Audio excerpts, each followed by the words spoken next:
Hey everybody, just going to take a quick break from the show to tell you a little bit about Shutterfly. If you're like us, you take a lot of pictures because you have a camera right in your hand all the time. How would you not take a lot of pictures? And we're taking all these pictures, more than we've ever taken in the history of the world. What are you going to do with them all? That's the thing. You used to get a solid picture, and then you'd look through them, and you could enjoy them. Now they're like back on your camera roll. You can't even find them. You don't want that. That's why the cool thing you need to do, and what I did, and I think it's pretty cool, is create a Shutterfly photo book. Oh. What I did, and you're going to enjoy this, Jimmy, because I haven't showed this to you yet, but took all of our pictures from being on tour this year. Oh. All live show pictures, us backstage, us on stage, doing all that stuff, and like some of the, just the venues and things, and made a little photo book out of that. Also, they have free 24-hour designer service as well.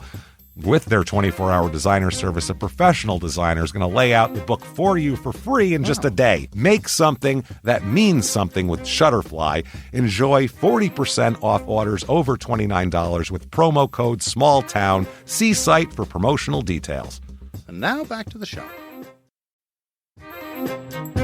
Hey everybody, just going to take a quick break from the show to get you styled up with Stitch Fix. Shopping's hard. It's hard. With Stitch Fix, you get a stylist, though, who understands your style, your size, your budget, and they do all the shopping for you. Wow. This is excellent. Shopping, I'm telling you, shopping and figure out your style, it's overwhelming. Let somebody help you when it comes to getting dressed. We don't know what we're doing, so we let Stitch Fix help us out. A Stitch Fix stylist there.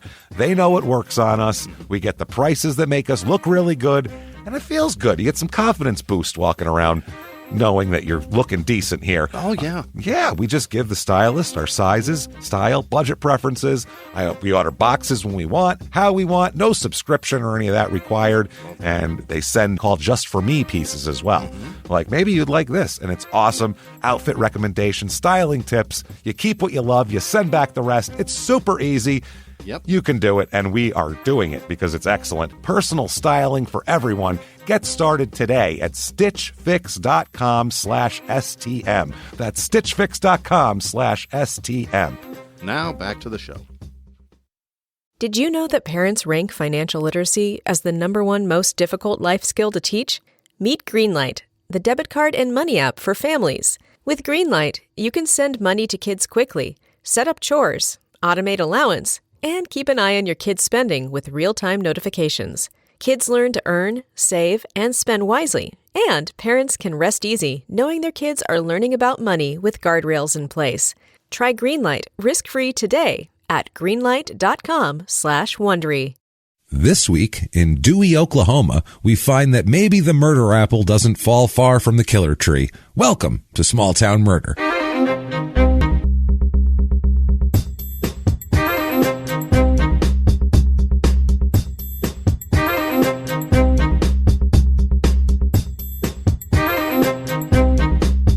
Hello, everybody, and welcome back to Small Town Murder. Yay! Yay, indeed, Jimmy. Yay, indeed. My name is James Pietragallo. I'm here with my co-host. I'm Jimmy Whisman. Thank you, folks, so much for joining us for episode 100. Yes. Oh, we're very excited. It's a big we one. made it to all the way to 100. This is so amazing. Our tuxedos are pressed. I mean, my tie is straight. Jimmy's tie is straight. It's on this T-shirt. My top hat didn't even fit down here in the studio. I had to tilt my head. It was very difficult. I had to take my white gloves off to get at my notes and everything. But we're formal, but we're ready to rock and roll here. James, you look great. You too. You're looking sharp. This T-shirt and boxers is really. I feel a smidge underdressed. Well, you should, Jimmy. I brought a cane. So I've been swinging a cane. That's why I wore boxers. Yeah, well, that's nice. I appreciate that. And your sweatpants with the holes in them are very impressive. And they're just slung over my shoulder. Here. I'm excited here. Thank you guys for everything you've done for 100 damn weeks for us. 100 episodes. We can't thank you guys enough. Especially want to thank everybody who's given us reviews, iTunes/Apple Podcast purple icon reviews. Thank you so much for those. They really mean a lot. They drive you up the charts. They help a lot on that. So if you could, please get on that iTunes and give us 5 stars. Doesn't matter what you say. It's not for our ego, just for business purposes. Also, you can go to shutupandgivememurder.com where you can find everything Small Town Murder, all your merchandise, all sorts of cool stuff there, to t-shirts and mugs and bath mats. And you can see a video on our social media that a young girl made that's a really cool kid that we know Thank you, from Phoenix out here comes and sees us. And she made this she's awesome. So you can see all the mercountdice pretty much available there. Everything available. It's all over her house. Bathroom. It's pretty cool stuff. So you can do that, or you can get tickets to live shows. Couple on the calendar right now. We're working on more. Couple number 1 is in January 25th in Seattle. Get your tickets there. At the Neptune. And then in West Palm Beach, Florida, at the West Palm Improv down there on February 21st. So get your tickets down there and come to Florida. Come hang out. Exciting stuff. The shows are fantastic. Buy your tickets and come hang out. Get them with now. us. Otherwise, you can also, if you want to help the show, you want to be one of our special people, one of our producers, you can do that very, very easily by going over. Well, you can do it right from the website, shutupandgivememurder.com. Take a link over here, or just go to patreon.com/crimeinsports, which is the name of our other podcast, which I don't understand if you're not listening to it. If you like this show at all, you will like Crime in Sports, maybe more. Maybe. It doesn't matter if you like sports. You don't have to like sports because it's mainly about crime and it's mainly about panhandle behavior. Crime in Sports is 2 hours of panhandle behavior. That's all it is. So you should really, really listen to that. It's a good time. Or you can go over to PayPal, use our email address, which is crimeinsports@gmail.com. Do that. So Shut Up and Give Me Murder is where you can do all of that stuff. Shutupandgivememurder.com. That's hard to say. We're very excited with this new year. We have a crazy story for episode 100. I've been saving this one. Just it's in the back of the stove, simmering, going, I can't do it yet. It's got to be for a special week like this week. Next week, we're going to be New York. It'll be the state next week. But it's going to be interesting. We've been traveling so much. Yeah. We were like, we're going to be in. I'm like, are we going to be fucked? Did I book a flight? Shit, damn it. I'm in trouble. Got to do the disclaimer. You'll be in New York. You won't be. Got to do the disclaimer here. It is episode 100, but we still have to do it. New people come aboard all the time, and you never know. So let's get on with it. We have to do the disclaimer. This is a comedy podcast. Right. We're comedians. We're going to make jokes. All the facts are real. Yes. This isn't like made up. It's not The Onion from 5 years ago or whatever. This is it's not a mockumentary. Nope. It's real. This is a real deal. But we're going to make jokes. We do make jokes at the expense of small towns because, everybody's from a small town. They're all shitty, and we're all going to make fun of all of them equally. As a matter of fact, we have the one from my small town coming up soon, and so I will make fun of it unmercifully, way worse than any of the other towns we've ever made fun of. So you can see that everybody gets it. A good tongue laughing. That's right. We get a bumbling police force, some lawyer that didn't do his job, a murderer. We're going to make fun of those people. But what we try not to do, what we go out of our way not to do, is we try not to make fun of the victims or the victims' families because we're assholes. But we're not scumbags. That is true. We're still not scumbags even after 100 episodes. So if that sounds good to you, awesome. We are going to have an amazing time. If you think true crime and comedy should never go together, you're probably not going to like the show. You're in the wrong place. You're in the wrong place. If you just want to have a good time, stick around. But then don't complain afterwards that there was jokes because we warned you.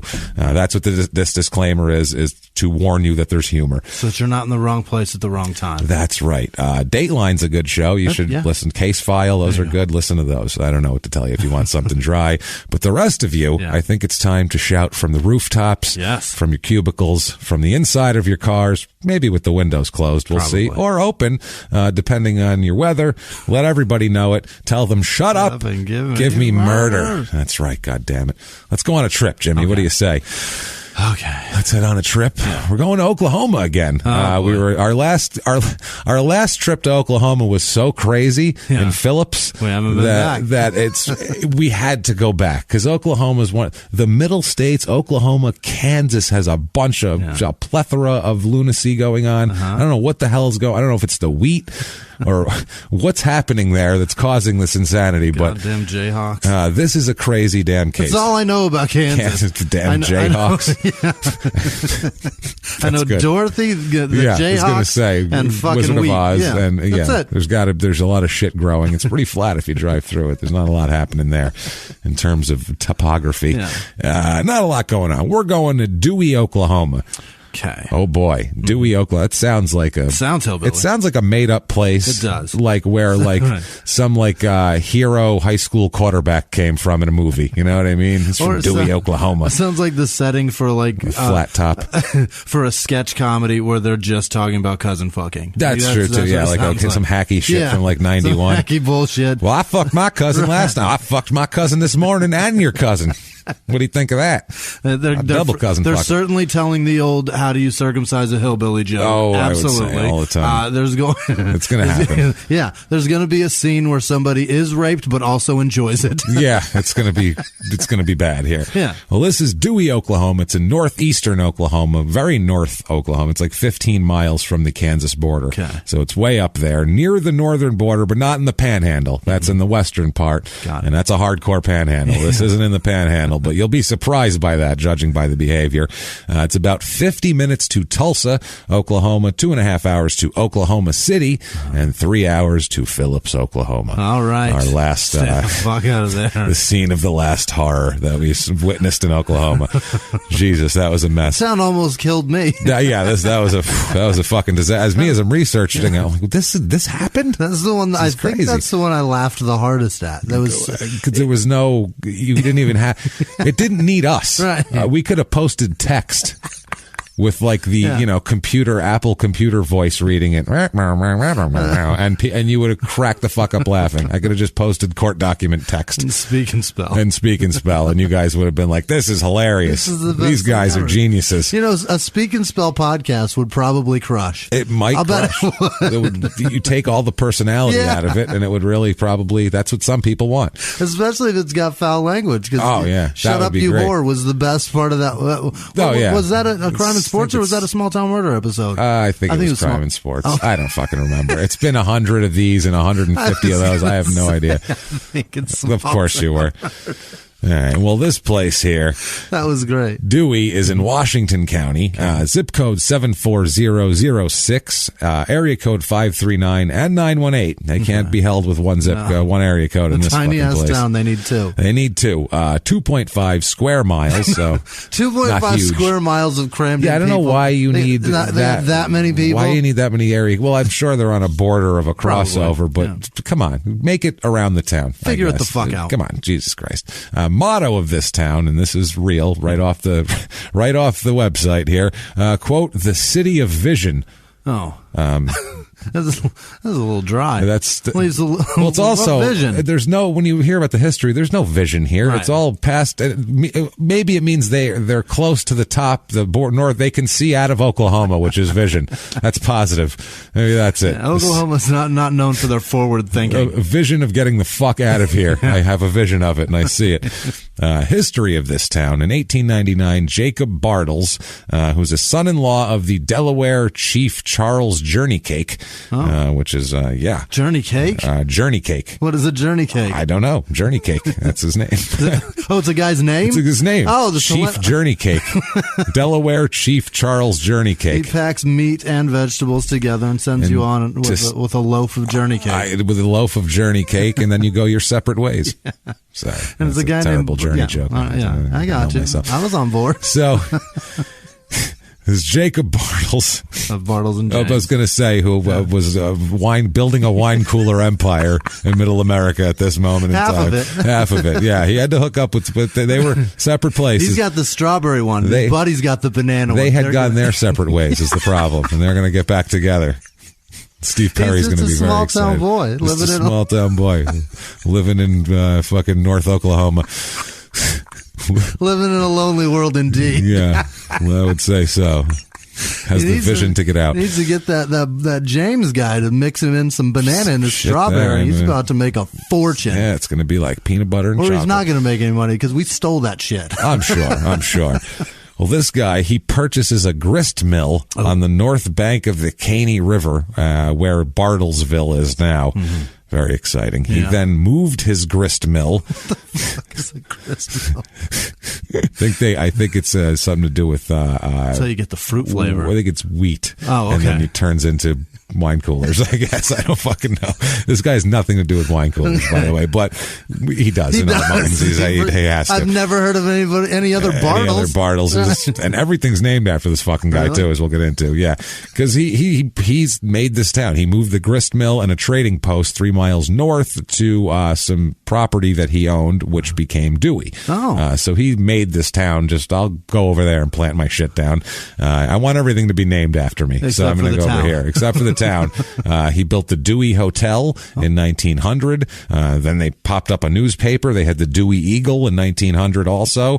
Then the railroad came. Holy shit. The Missouri, the Kansas, and the Texas Railroad all came to Dewey in 1903. Holy shit. So this is 4 years before that. There was nothing here. Yeah. And then this guy came, plopped a grist mill down. The next thing you know, it's a goddamn, there's newspapers and trains are coming in and out. And what the hell happened? So it's pretty impressive. US, and that's the Plains, and he's about to turn that into a Plains, New York City with three railroads coming through. Three railroads all crossing through there, and then did they realize that tornadoes were there yet? I don't know if they noticed that, but they're about to. It became a thriving community. They had oil drilling there a lot, as we'll talk about, a lot of natural resources coming out of the ground here. Town was chartered in 1905. Dewey was the host to the first, and this was a big deal here, the Dewey Roundup. The Dewey themselves a rodeo. Oh, baby. In 1908 was the first one. It was once one of the most popular rodeo events that there was.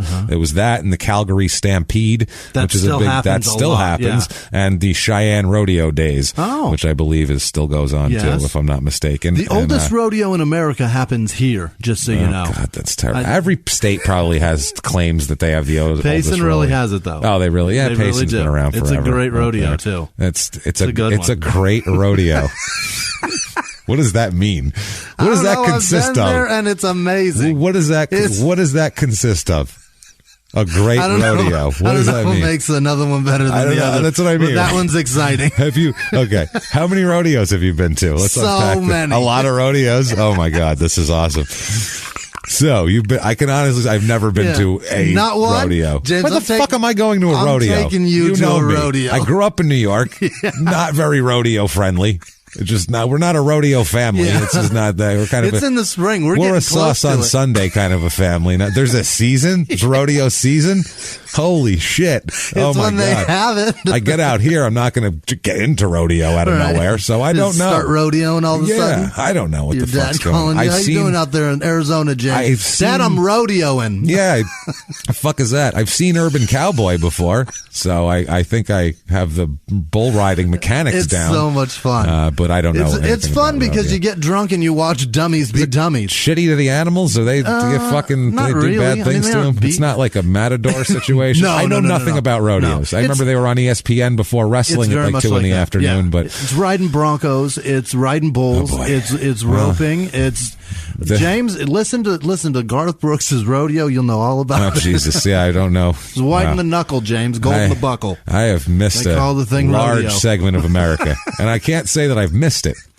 I've surpassed it. I've not even surpassed it. I've just went around it. I've just kind of did a little sidestep of it. And I don't think I need to see any of that. I don't know all the words to that song, but there's boots and brass and cowboy hats, James. You're going. Wow, that sounds terrible. Wait, I think it's boots and chaps. I don't know. I don't want any of those things anywhere near me. That sounds awful. I don't want any of that stuff. Can I not have that stuff? Is that possible? Can we do single malt scotch? I like that. You can do that in the stands in a fucking flask, James. Oh, well. Pull that out of the center pocket of your murder pants. I'm going to get you some overalls. Want some I've never. Wow. Okay, we can't. We're going to get way off the subject. We need to do it just for the social media pictures. It would be amazing. I would be so... I could not... That would be amazing. Your discomfort in a picture would be fucking me just great. With my shoulders shrugged. I don't understand. What is this? Why? I bet we'll watch some mutton busting, too. I'm fine with my shirt and pants being separate. I have no problem with that. I'm good with that. Like, I don't need. I want to see you in overalls with no shirt watching a rodeo, drinking single malt. Take your shirt off, hillbilly. Let's go. Get those overalls on and your shirt off, pal. You could be screaming that at people in overalls out there with their shirt off. That is scary. Get your shirt off. Well, this was the annual 4th of July event here, the big thing, until 1948 when it stopped being the big thing. And now the Dewey High School is on the grounds of where that was, where they had the Dewey Roundup. Tore it all down. Tore it all down. It's all gone.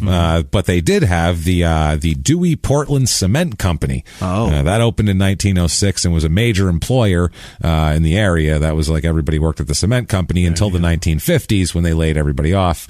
And then obviously the town went down a little bit. The town, these small towns that are kind of by themselves, like kind of out in the middle of nowhere, they ebb and flow based on a company coming in. You know, if a company leaves, well, then a lot of people leave too, because that's half the jobs just left. So one of those things. But they're betting on that company thriving too. Yeah, the people that live there. So a lot of the buildings and everything were made with Dewey Portland cement.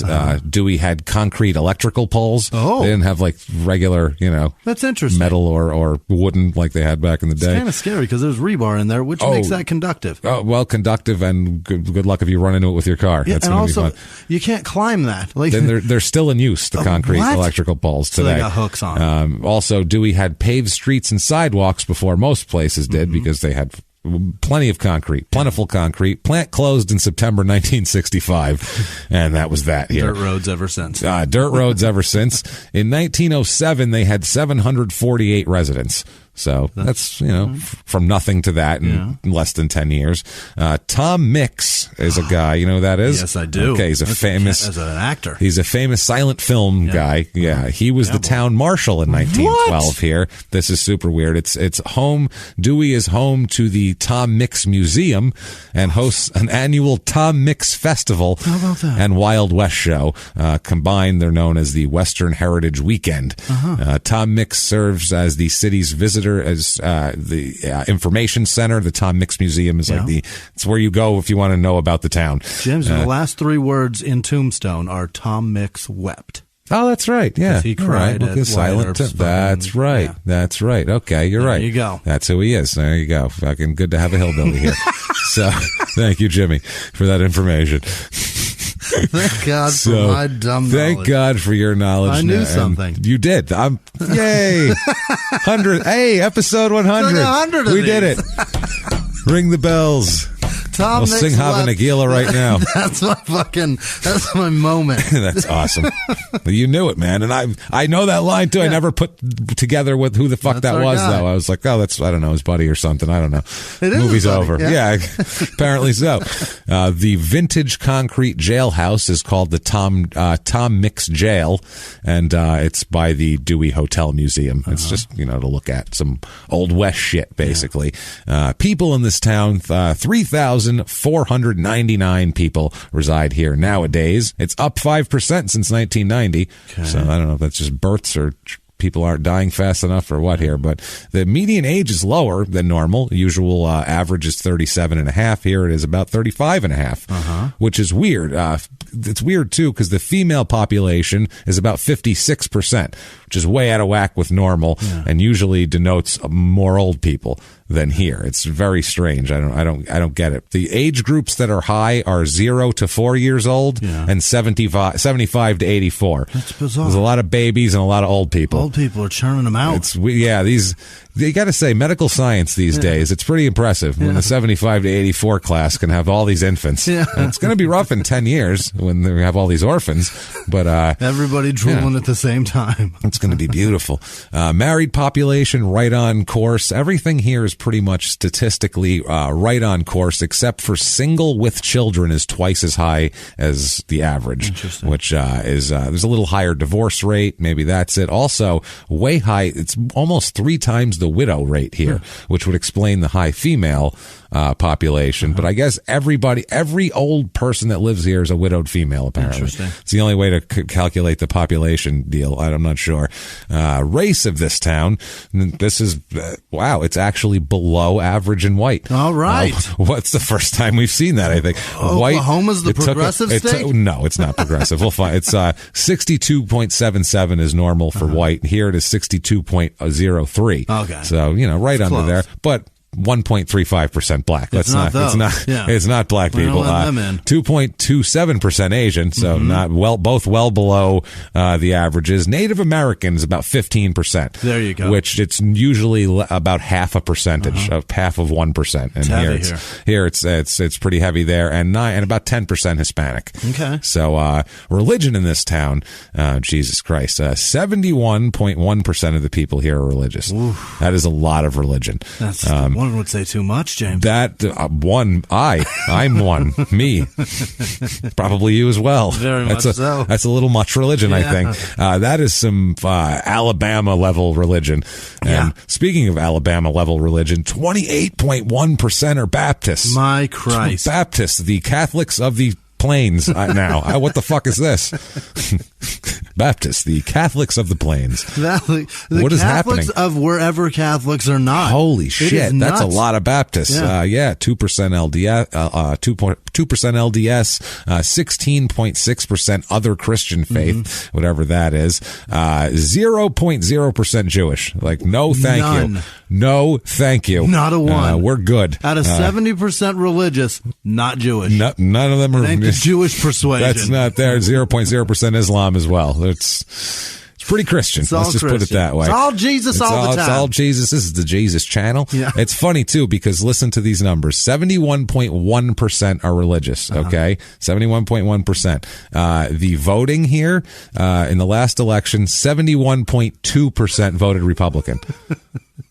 Is that fucking crazy? Wow. Is that like that is all of them and then a couple of the non-religious like 5 guys. Yeah, but that's a lot of wow. That's crazy. 22 right down party line. 22% Democrat there in that one. 6% independents. That's actually very high independent. Unemployment rate's right on the money. It's a little over 5% right in there. Yeah. Median household income though is where it's the people are working but not for a whole lot. Yeah. 53,000 and change is the national average. Here it is less than 33,000 is the median household income. 60%, Jimmy, 60% of the people there make under $40,000 a year. That's too much. 60%. How do you have? That's way too much. Of people under. That's crazy. That's so. That's low. A lot. And when you look at the upper income brackets, they just don't exist in this town. How do you even believe in Jesus when there's no you have to believe in Jesus. That's if you didn't believe in Jesus, you'd be fucking doing other things. That's why you'd be fucking robbing somebody or doing something. I don't know. Maybe if you do believe in Jesus, you're robbing somebody or something. This is, I don't know. That's less. When you look at the stats, I mean, it's 20% make under $20,000 a year, and it goes from there. That's low. This is a poverty-driven area. Yeah, but it's like they're blue collar, and like there's a lot of poverty. There's a lot of elderly people, and also if you have Native Americans too, the reservations are very poor a lot of times, also, which is a problem. Obviously, manufacturing jobs here and construction are the main jobs here for the most part. There's healthcare as well, which is kind of right on average, I would think, with the old people. Cost of living, 100 being average, regular par. Here it is 78. Okay. And healthcare is very high here. It's about 115, but the housing is super low. Yeah. Makes up for it. Housing is at 35. Okay. Median home cost here, $64,600. Sweet Jesus. Which is super. Median. That's low. That is the median. That is your average. About 50% of the houses are worth between $40,000 and $80,000 here. So it's what we're talking about. And if we've convinced you, damn it, you need to get yourself in the middle of a dusty funnel. Go talk to a psychiatrist first. First that, and then listen to the Dewey, Oklahoma Real Estate Report.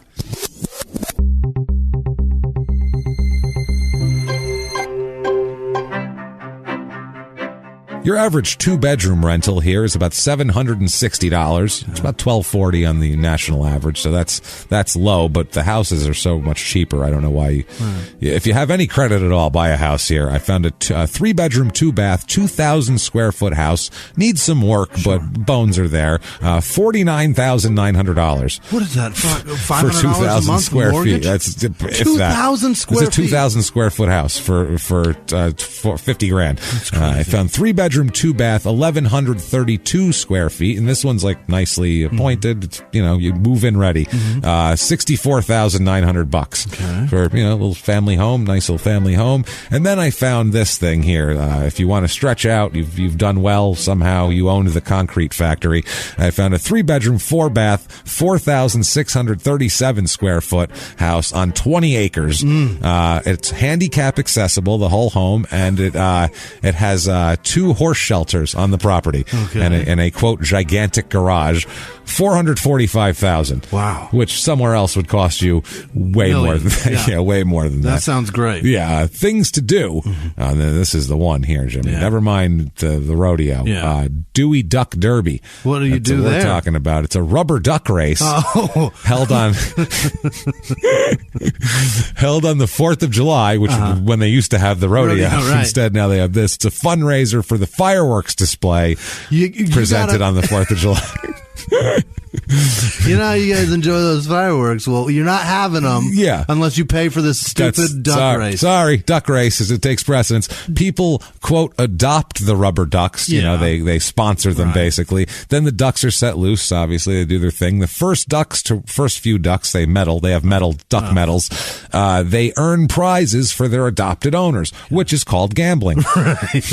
You put money down, and then based on the result of a contest, you receive remunerations. Right. That's called money. Yeah. That's called gambling, is what that is. There's no other word for it. 100% gambling. That's the exact thing, but all the Baptists there can say they're clean and they don't gamble, even though they all fucking just pay for the fireworks display and then race ducks and cheer for them. You don't have to gamble on it. Just makes it a little more interesting, doesn't it, folks? How do they race these things? Do they put them in they put them in the water? I think they put a lake. It's probably a little. Who the fuck knows? They got to have rapids. They call it. They set loose on an aquatic obstacle course in the park. Oh, geez. So I assume they probably have a water flow that's pulling them in one direction, because otherwise they would just all float 3 feet from being pushed, and then just in a stick together like the garbage heap in the Pacific. Wherever the wind blows, just blow them all kind of together with one straggling behind, much more caught fun. on a leaf or something. They ought to make you try to make the goddamn thing aerodynamic. Like build your duck and bring it down. If you could, like a duck whittling contest. That's the 3rd of July is the duck whittling contest, and then they float them the next day.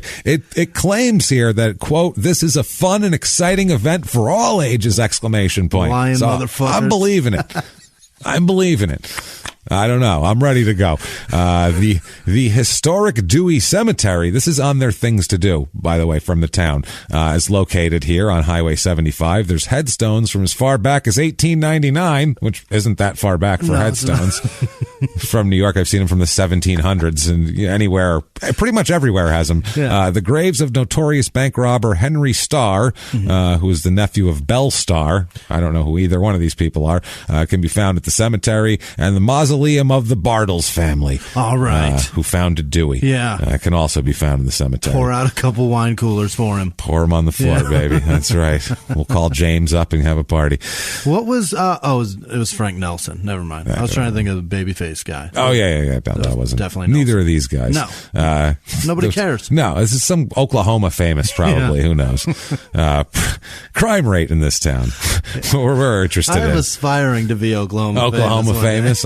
Who knows? I mean, maybe we are. We don't go there. We have no idea. That one guy kept yelling fucking Boomer Sooner at our goddamn fucking at our Dallas or Houston show. Why is goddamn fucking so funny to me? I don't know. When it's because it makes me so angry that someone kept yelling that shit that it's one of those things where you kind of have to. The goddamn fucking Boomer Sooner. Right. Crime rate though, property crimes about 20% under the national average, and murder, violent crime, not murder crime, murder crimes, violent crime, murder, rape, robbery, and assault. That's the one. Mount Rushmore of crime.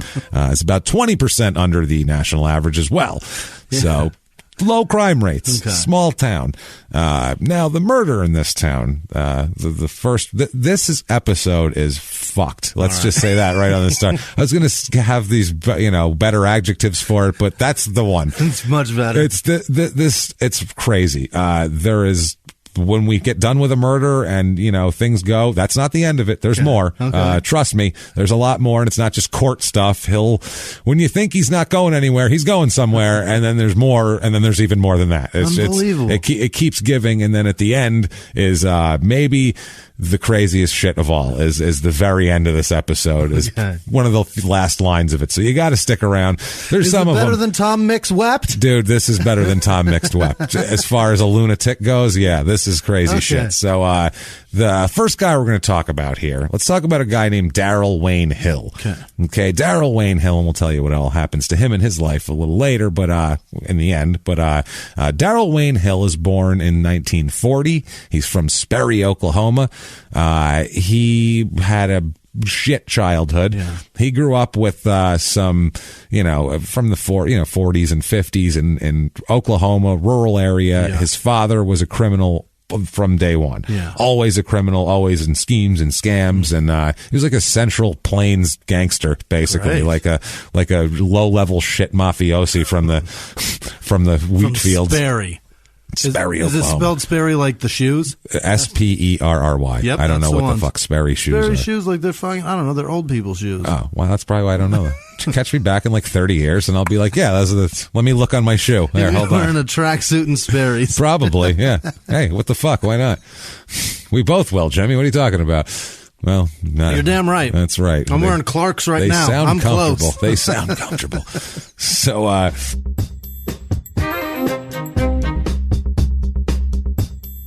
hey, everybody, just going to take a quick break from the show to tell you about one of our wonderful sponsors, Madison Reed. Madison-Reed.com. Madison-Reed.com. Right. So good. Ring in the new year with a new hair care routine for Madison Reed. Jimmy, I know you're going to do this. I know you said you're going to stop shaving your head. I'm done with this. You're going to find a solution and you're going to grow out a full head of hair just so you can use Madison Reed hair. Find my best shade. That's how good this stuff is. Yeah. And it really is. We obviously, I have very short hair. Jimmy has no hair. We obviously don't really use the hair dye here, so we can't give you personal experience. But this, we have heard nothing but fantastic, unsolicited things from our listeners who have said that Madison Reed stuff is the best. It works. Thank you for the promo code. Yeah. It's so good. So you guys really need to try this out. It's really great stuff. Madison Reed is hair color reinvented. It gives you gorgeous salon quality color delivered to your door for less than $25. How can you beat that? It's 2019 now. You don't have to choose between outdated box color and some crazy 3-hour long, really expensive salon experience. You can get it all at home. This is crafted in Italy by master colorists. Madison Reed is professional hair color you can easily do at home. It's multi-tonal, ammonia-free, and made with ingredients that you can feel good about, Jimmy. You're going to feel good about it. Like we said, we've got so much feedback, just great positive feedback about this product, Madison Reed. Everybody says it's wonderful. The price is great. You can't beat it for a home experience. It's better than the salon, and you can do it at home. And right now, find your perfect shade from Madison Reed. Get an expert color consultation or take the color quiz at Madison-Reed.com. That's REED, Madison-Reed.com. Small Town Murder listeners get 10% off plus free shipping on their first color kit with code SmallTownMurder. That's code SmallTownMurder at Madison-Reed.com. Madison-Reed.com. And now back to the show.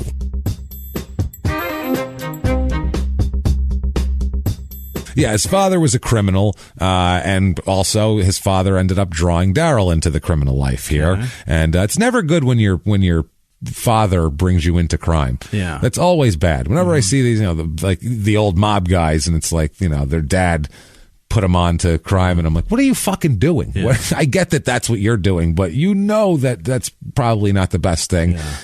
why would you do that? There's a lockup episode where the dad, like, there's like a dude that's like the baddest dude in the prison. Yeah. And he finds out that his son is in the same prison, and he cries on camera, and he's like, I never wanted it like this, and he's like losing his shit. And then, because it's fucking TV, they get them together. They're not supposed to be. You're sort of foreshadowing this, Jimmie. This is a crazy. Oh my God! This whole thing is nuts. Okay. So So that, but yeah, it shit trickles. Things trickle downhill, and shit trickles even faster down. It does. Because they're logs and they roll. They run. That's the problem. They'll roll right down the fucking hill. Yeah. Shit trickles down fast. Gravity can pull water all at once. It doesn't seem to... Shit log it picks things up like a snowman ball. Like it just, by the end of it, who knows what it is. There's shit at the core.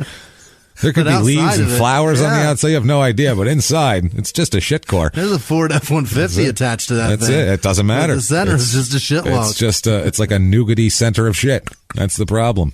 That's disgusting. Disgusting.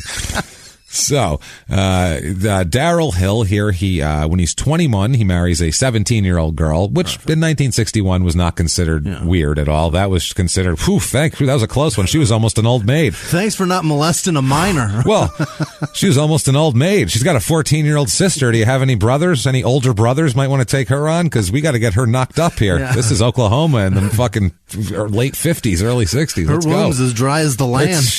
No one's going to want her soon. We're going to have to send her to secretarial school, and that'll be the end of it. There you go. She'll be an old maid. That's what they used to tell these fucking girls. This is a girl named Virginia. She's 17. They met in high school. Must have been either he failed a lot, she was really smart, or it was a junior, senior, freshman situation. I'm not sure. He was working there. Yeah. Well, it's funny because I feel like they might have run with a similar crowd possibly because they first met in high school and then lost touch with each other and then met later on when they were both in a drug rehab facility. So, hey, I know you from science class. Remember me? Yeah. You're fucking smoking crack too?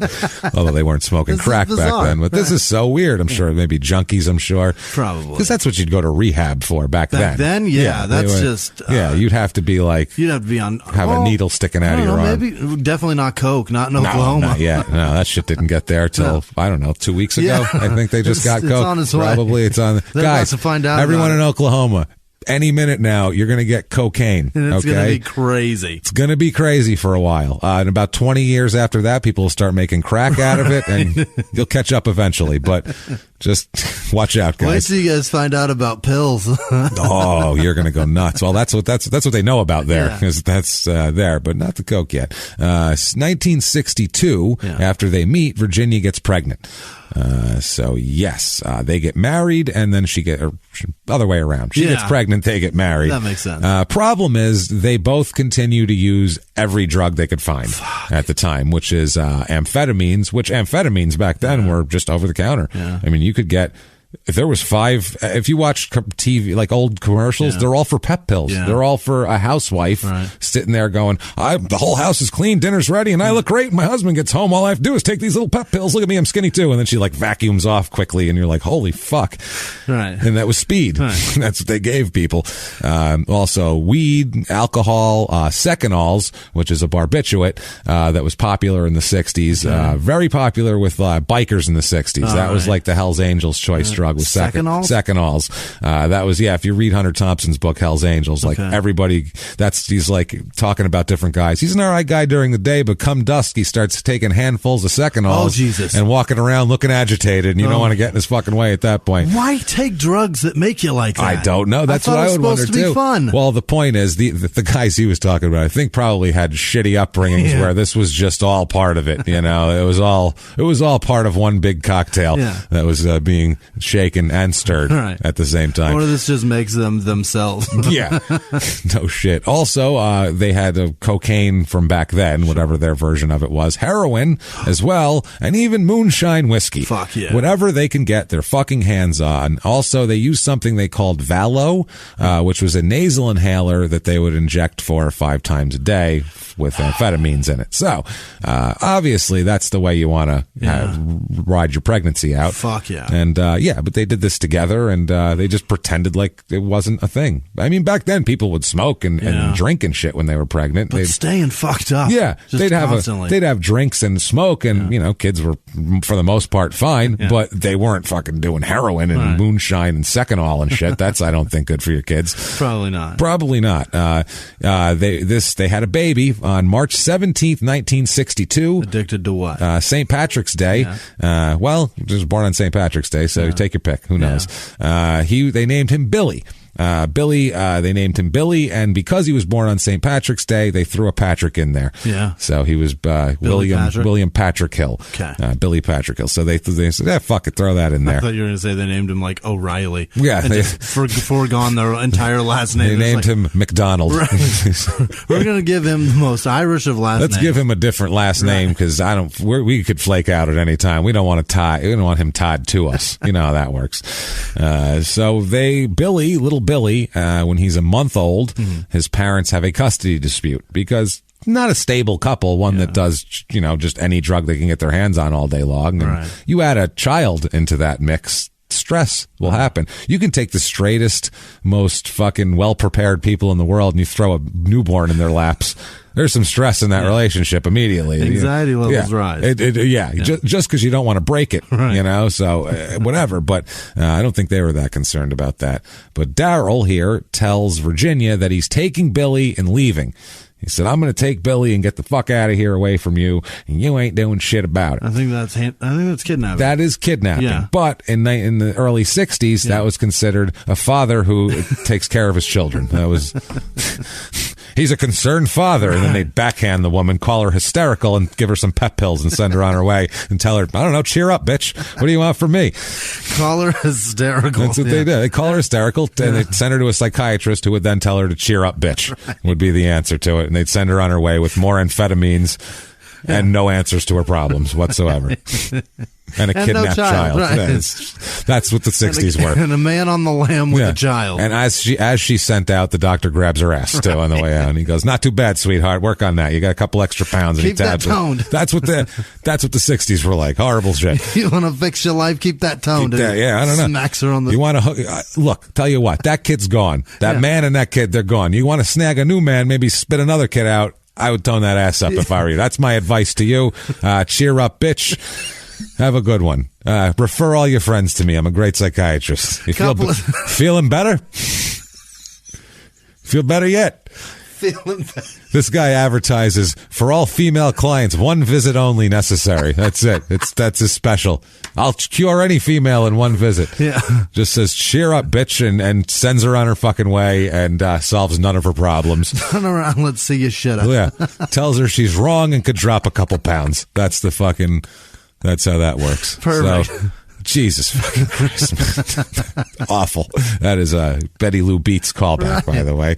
A lot of people wear that cheer up bitch shirt. I love that shirt. I do too. It's so good. It's like most women have that shirt on. I'm like, that's the best. I love it. So while Daryl was passed out. That's the funniest 3 words. It's so funny. It's just good. Awful. That should have been the end of Tombstone. Cheer up, bitch. Cheer up, bitch. Sam Elliott. Was it Sam Elliott? No. You know what? That was a famous cowboy actor that did that. I forget his name. God damn it. Yeah, he did like a... It doesn't matter. It doesn't matter. We'll get stuck on Tombstone all night. I want to hear Sam Elliott say, cheer up, bitch. Cheer up, bitch. I would love that. As he opens a Coors Light. I want to hear all celebrities. I want to hear Morgan Freeman say, cheer up, bitch.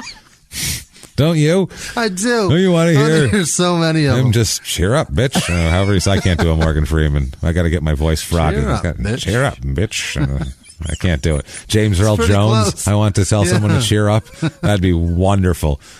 Just because you would. Just cheer up, bitch. You'd be like, whoa, I should cheer up. He's right. I am a bitch. Anybody would say that. Yeah. Some 8-foot tall man who weighs 500 pounds would be like, I'm a bitch. He nailed it. I guess I am. James Earl Jones has told me. So when Daryl was passed out one night, Virginia, he had to be passed out good. Yeah. He was a fucking drug addict and a drunk, so I'm sure he was crashed pretty hard. Virginia rolled him up in a carpet. This is awesome. Rolled him up in a carpet and beat him with a skillet and a baseball bat. Holy shit! Which is fucking amazing. She worked him over. She rolled him up in a carpet. Duct tape it? I think once you're rolled in a carpet, you don't have to be duct taped. I mean, you just roll and you. Not if you're being beaten with a skillet, a fucking baseball bat while you're passed out. Imagine waking up to that and you can't move your arms or in your head. You just see a thing of light at the top and it just hurts and you don't know why. Or is your head hanging out of the top and she's just beating him about the head and face? She just worked his ass over. Jesus Christ. Which is crazy. So that was an issue. Did she get the kid back? Well, yeah, she did. He didn't leave. They stuck together. The next day, they still had to get drugs, so they need each other. That's the problem. That's why drug addicts like that don't break up a lot. Right. Dope Sick Love. Watch it. These people don't like each other. Right. That one couple does, and it's creepy. It's weird. With the ones who the blonde girl and the guy with no teeth who talks about sweaters. Whole closet, all sweaters. That guy. Yeah, those two, they like each other, which is fucked up. Was he wearing a Fila sweater too? I think he was. He was wearing like a sweater, like his father-in-law or future. But he had like a Fila sweater on when he was out, wasn't he? Probably. I think so. I like when he's writing the letter to her in jail. She's in jail, and he's writing her a letter on a paper bag. He's unfolded a paper bag and made it fucking... He's going to mail that. And he's made stationery out of that. And he's got like a golf pencil that he clearly took from the OTB for free, like, or a lotto stand, you know what I mean? And he's fucking writing her this thing, and he's like, write down on it. And some junkie scumbag comes up to him that he knows. He's like, what's going on, bro? And he's like, just like writing a letter to my girl. And he starts writing it, and this guy goes, yo, man, let it all out, man. Tell her how you feel, man. Just tell her how you feel. And I'm like, she's a junkie who's in fucking girl jail, and this guy is a fucking strung out junkie writing a fucking letter to a girl in jail in a bag on the front stoop of this shit. No one needs to know how anybody feels. Worry about logistics, bail bondsmen, public defenders, and shut the fuck up. Oh, that's creepy. Okay, sorry. In the back of his mind, he had to be thinking, save a little bit of that. I got to take a shit. Yeah, just don't use the bottom of that bag. That bottom flap. Soft. It's like you've been working it over. That's just how he was doing. He's like, hey, man. And he's like right next to him, like, yo, tell her how you feel, bro. He was even making the other junkie uncomfortable. He was like, all right, dude, all right, man. Like, fucking back up. Give me room to write and shit. You're killing my buzz. Jesus. So that's not the only family problem, the skillet baseball bat beating. Yeah. It's the funniest, but it's not. It's pretty solid. It's pretty fucking funny. That's great. A woman in Oklahoma just whooping a drunk rolled up in a carpet with a skillet. It's pretty fucking amusing to me. I'm sorry. But when Billy was 4 months old, his father's father here, Daryl's father, was shot to death by police as he committed a burglary of a gas station with Daryl. With young Billy's father, Daryl. So now Daryl is now been caught in a robbery, and his father has been shot dead. Jesus. Daryl's father. So Pop's dead. Billy's grandfather is the baby's grandfather is dead, shot to death by police. So this is right away, quite the lineage this kid is from here. Following month, Daryl, the father, the baby's father, is sentenced to 2 years in prison for the burglary, which nowadays he would be charged with murder because his partner got killed, that's crazy. He would be in the car, our liquor store analogy. Yep. That's Daryl. And instead, Daryl got 2 years because this is the 60s at that point. So Virginia. If the guy gets killed by the cops, you get charged with murder too? Yeah. If anybody fucking dies, you get charged with shit. I don't know if it's murder, but it's a death-related fucking thing. Yeah, it's a endangerment. Something. You are whatever. If a liquor store owner shoots your partner, that's murder for you. Your fault. Yeah, that's your fault. If anybody dies, it's your fault because you've made it a situation where people can die. You're negligent for everything that happens from then on. That's probably what it is, negligent homicide. It's like a negligent, So he's sentenced there. Virginia brings Billy at this point to see his father on a prison visit, And that is the last time Billy ever sees Daryl. Really? He's less than 8 months old. He's taken to the prison to see his dad, and he never sees his dad again here. Okay. And so he obviously doesn't remember him. He's an infant at this point. Meanwhile, Virginia is going from couch to couch, going to like shelters and shit. She's a mess. She's a single mother drug addict at this point, with the other drug addict is in prison. Like, this is a disaster. She's going to ride couches for the next 2 years until he gets She's out. going to try to figure something out. Well, she ended up taking Billy to daycare and didn't pick him up for 3 weeks. Wow. At one point. That's a steep bill. Quote, forgot to pick him up for 3 weeks. 3 weeks. 3 weeks. Not an hour. No. Oh, shit, it's 5:30? Oh, my God. I'm supposed to be there 4:45. Nope. 3 weeks. What does the daycare do with a kid that doesn't get picked up for 3 weeks? Nowadays, where do you go?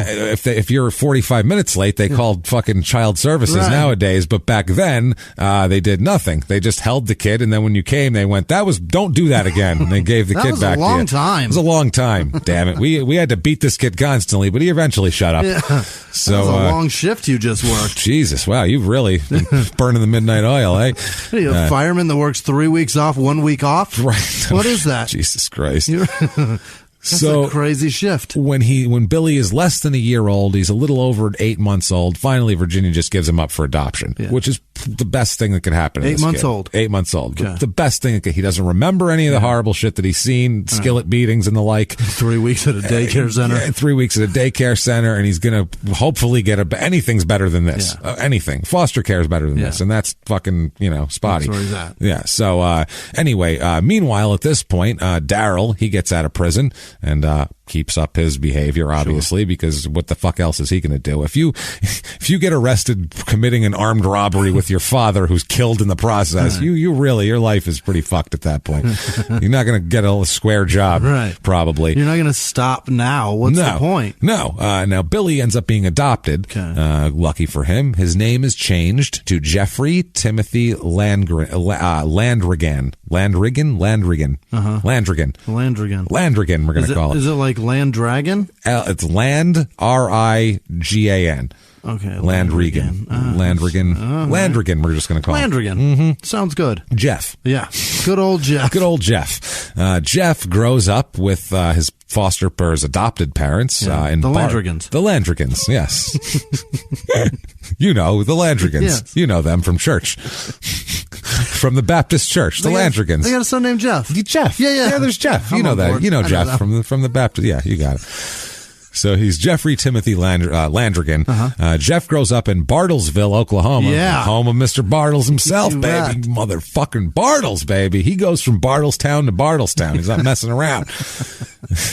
I feel like they really blew it with a cement factory and Tom Mix as your mayor or governor or Of whatever he was. Mix. He could have been a fucking Cement town. So many. Our mayor's puns. name Mix. Yeah. That's how into cement we are. That's how much we. That's how much we fucking care. Our company is Tom Ready Mix. That's Tom what it's called. Ready Mix, right. and on top of that, our wine coolers have cement. So. We got that going for. Only wine coolers in the world that are half cement. All our bars just serve cement mixes. They serve cement mixes. That's the only thing they have. It really stick in your stomach. So he grows up. He grows up in a nice house, like a real nice house. It was parents living with. They had an older daughter who's like a teenager, so they were, the older parents. That probably back then you didn't have kids when you were 40, 38. That was like dangerous. Yeah. So now, it's like we said, 75. They're having kids in this town, as we know of. Yeah. But back then they didn't really do that. So that you would adopt a kid if you wanted another kid, and they go out and they adopt Jeff here. But the daughter was perfectly well behaved, proper, the whole deal. Good student, does community work, and she's a perfect model child, the daughter. Jeff, his parents notice that he has a bad temper right away, which you have to wonder, what the fuck was he born addicted to? Like you were saying too. Who knows what his nervous system and his brain has been. And the doctors didn't do anything about it. He had to quit that shit cold turkey. Know. Yeah, they didn't know. They just, And not even cold turkey, because if he's nursing, which he probably is. It was. They weren't affording formula. Right.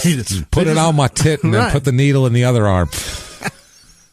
I'll rotate shooting up each tit. I can't have the needle in the same arm the tit's on with the kid. Jesus Christ, he's going to bump you fucking moron, goddamn idiot. Well, wait till you fall asleep, roll you up in a carpet and beat you with a skillet. I'll tell you what. We figured out what the argument was about. That's what Jesus it was. Christ. Kept bumping the plunger with the baby soft spot. God damn it. So that's a shame when that happens. So he has a terrible temper, young Jeff. Gets in fights in school. By the age of 10, he's abusing alcohol. Jesus. By 10. Not 10. That is very young to abuse alcohol. But I got to assume the parents don't know. No, I don't think they do. They don't know what to do, and they don't know what to even look for here. At age 11, he's arrested. Oh, my God. For burglary and attempting to break into a safe. Which is crazy. This is 11. This is pre-junior high school. He's pre-middle 11, school. And he's ready to, at least, he looks at a safe and goes, I can crack it. I think I can get whatever's in there. I can get in there. That's scary. At 11, I was like, how does that even look? What is that? You put your ear up and you listen, and like in the movie. Right. Like, fuck, man. So like he's in the in cartoons. there attempting to open a safe. Yeah, he's trying to break into a safe and arrested for burglary at 11. Well, he's an alcoholic. What's he going to do? You get an 11-year-old alcoholic. They're very undependable. That's the main thing about them. They don't show up for work ever. And then when they do, they try to break into the safe. So that's why you don't hire alcoholic 11-year-olds. The nice thing about booze is it boosts your confidence. Well, that's the other thing, too. He really shoots it through the roof. That's what happens. He walked in and was like, I can do shoot this. Back vomit. I can open it. So junior high school, by middle school, he's got a serious drug problem, which seems early for that. He was using drugs before he went to school, during school, after school. It's like 7th grade. That's too young for this shit. Several times teachers had to wake him up at the end of class because he fucking nodded off because he was on whatever the shit. He was a total drug addict. He started skipping school. He was stealing cars, spent time in juvenile detention centers all over the place. And these parents, they don't know what to do. These adoptive parents, they're like, our first kid came out perfect. We've had this one since he was a baby. We got the puppy young. He should be good. Right. Like, what the fuck is wrong with this kid, basically? He's cited for curfew violations, public drunkenness. He wrecked 2 of his parents' cars in alcohol-related accidents as a teenager. So he's that asshole. So do they adopt anybody else other than him? Nope, just him. Okay, so maybe they shouldn't have After kids. him, they're like, no more. I don't know. I don't know if they were the right people to adopt him. I don't know what was going on under the roof of that house, but clearly nothing correctional. Well, apparently there wasn't anything to correct. Was he just a bad kid? He was an infant. There was nothing to correct. But I mean, throughout life, there comes a point where you got to smack the shit out of him from time to time to get him to understand. It's Oklahoma, I'm sure. As we know, the Golden Belt Award comes from Oklahoma, as we found out. Yeah. But this, as we found out from what's her name, from Piru, Grund, right. Susan Grund. So anyway, this though, I don't know what it is. I mean, I assume they look at the daughter turning out perfectly. And we did that right. Yeah. The other thing too is what if a kid's cutting up this much to the point of being an alcoholic? How do you? At 10, you just put them in their room. Right. They're 10. Right. Like you can't until they're like a older teenager where they could do things. You have physical control over them to just put them places. But it's crazy. They were grounding him from gin at 10. Yeah, that's Jesus fucking Christ. Bananas. So he's arrested for burglary, for DUI as a teenager, and possession of marijuana also, of course. In 1981, he was awaiting, he's 19 years old at this point. Jeff was awaiting trial on the marijuana charge. Jeff Landrigan. Hey, look at that. There you go. He's waiting trial on that, and he and a friend from high school get married. Okay. So he decides, this is a good time to get married. I'm 19. I'm in legal trouble. My whole life is fucked up. I think I'll make a good decision and pick the person I want to spend the rest of my life with. Probably. What's his name? Right now, Jim. Yeah. No, he's not. He marries a girl from high school, and he's happy. But 3 weeks later, he's sent to jail to serve 4 months. Oh my God! So he served. That's his honeymoon, is serving. Jesus. Bye, sweetie. That's very Unreal. romantic. It's very romantic. The whole thing's really just a dream. Barely had a chance to consummate. Swept her right off her feet, and it's a dream, Jimmy. He's living a fucking dream, this woman. So August 24th, 1982. He's got a normal social circle. He now has a young son, also with this girl. So they had a kid quickly, as they do in these stories.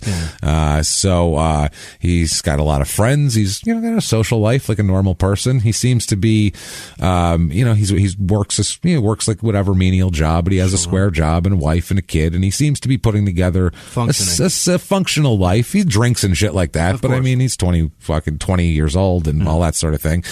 So he goes with his wife and his young son to a party at a trailer in Dewey. Which now we're talking. You can't have a party in a trailer. Yeah. I'm sorry. You don't. If you have a trailer, you don't have a party. You don't have enough room for a party. You don't have enough room. You can party around the trailer. That's what they're gonna. That's what they're gonna do. It's gonna be like the McPoyles in Always Sunny when they're at the football tryouts. They're just gonna park it and fucking have a tailgate out there. You know it's gonna happen. That is a great family of characters. Funny. They did a great job making. They're pretty funny. Yeah, they're goddamn funny. The girl is terrifying. That's Marilyn Rice, which is hilarious because she's so not terrifying in real life. She's like, nice looking and kind and make her a very normal person, and they make her scary. It's frightening. Repulsive. That's how funny she is. Disgusting. That's how funny she is, though. She can make herself repulsive, and she's not at all. She's a nice person. She's amazing. So they go to a party, and they're taking their kid to the party. I don't know what kind of party this is, but they go to a party in Dewey. It's at the trailer of a man named Gordon Aiken, which, like you said about somebody else, I think that's Garth Brooks' real name, Gordon Aiken. That sounds way more than Gary Campbell was the last one in Peter. I think there's actually a Gary Campbell country singer. There probably is. They're got it. Well, there's probably a Gordon Aiken too. So they get there. They get there at about 8 p.m. So it's an evening party that you're taking your infant to. I don't know what's up with that. Soon after they arrive, Jeff Landrigan and his family of his wife and his son, and Aiken of Gordon Aiken of his trailer here, of the trailer Aikens. They all of the Dewey trailer Aikens, beautiful. They all go out to purchase a fifth of whiskey. Yeah. So it's time to party now. Damn it! Didn't do it on the way over. They're going to share a fifth of whiskey, baby.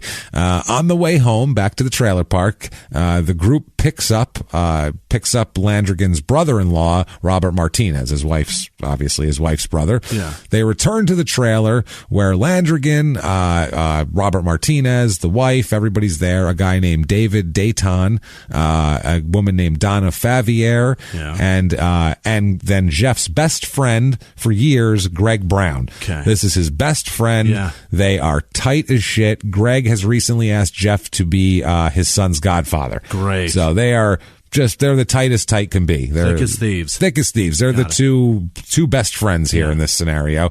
The whole group begins drinking whiskey and smoking weed. Okay. They're smoking joints. They're drinking whiskey. They're having a normal 20-year-old night. Not a terrible decision. Not a terrible decision. Maybe get the baby out of there, but whatever. That's, whatever that is. But they're 20 years old. They're drinking and smoking and doing their thing.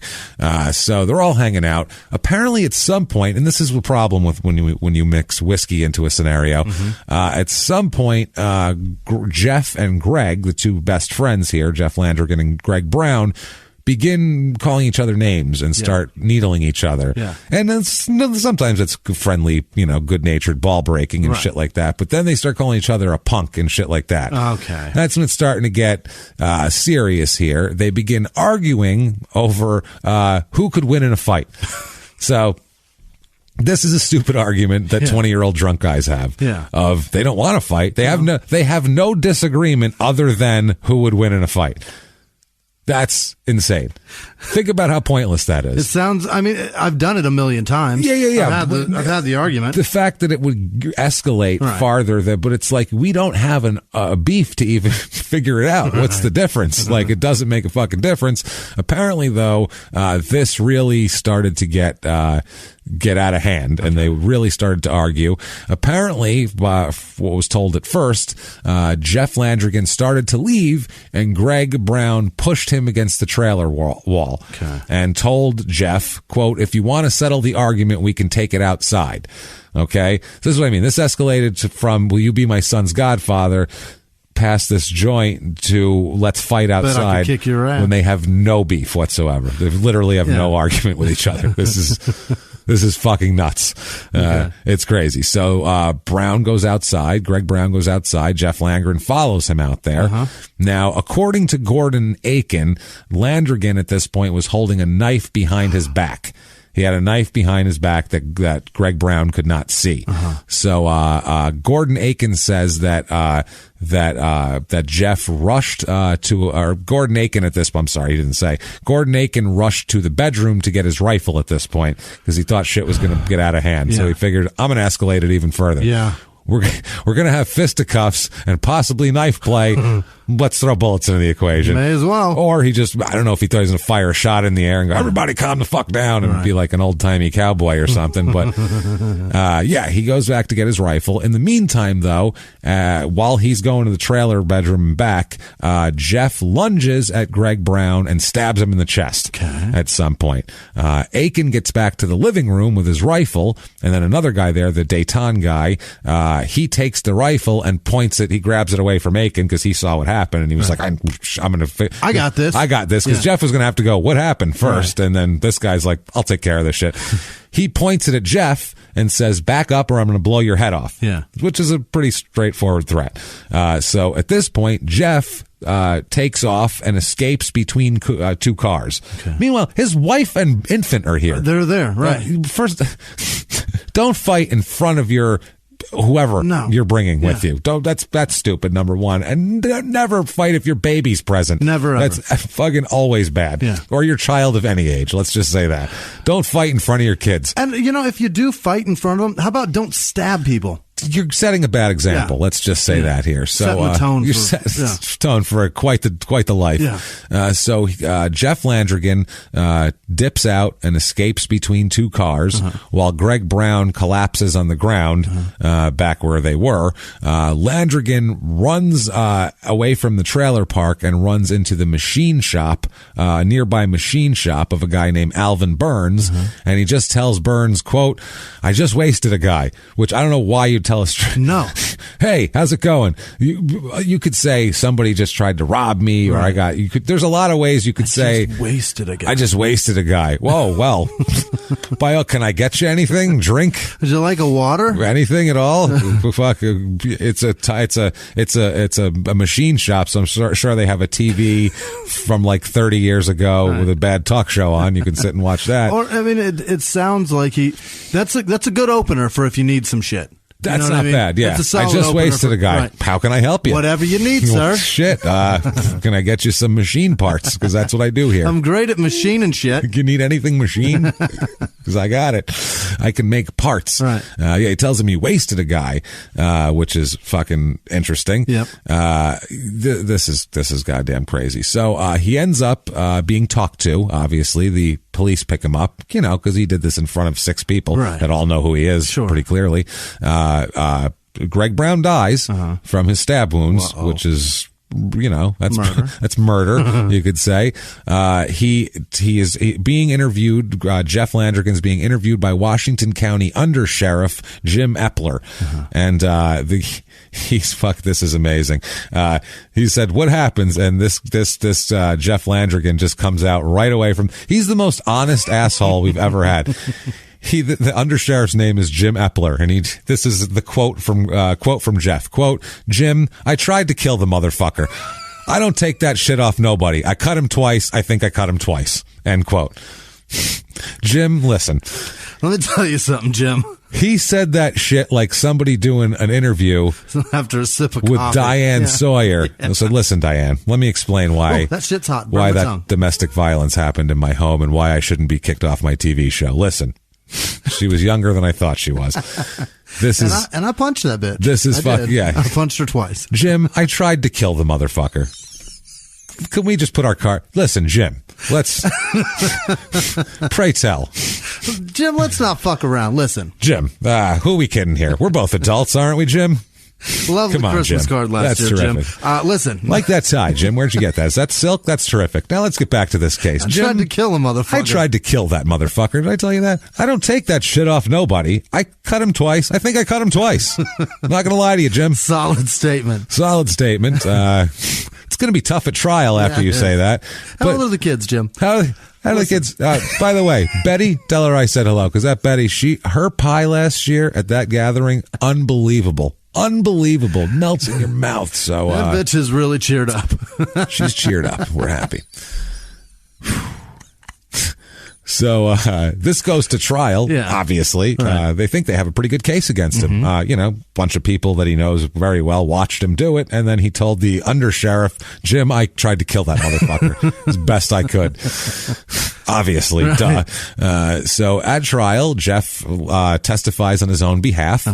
He says that as they started to drink and continued to drink, he said that he could see that it was just friendly back and forth, like, oh, you're a bitch ass, oh, you're a bitch ass, oh, you motherfucker, like people do, like drunken idiots do. But then he said after a while, he said it was he was making Greg angry, and he could tell that it was making Greg angry.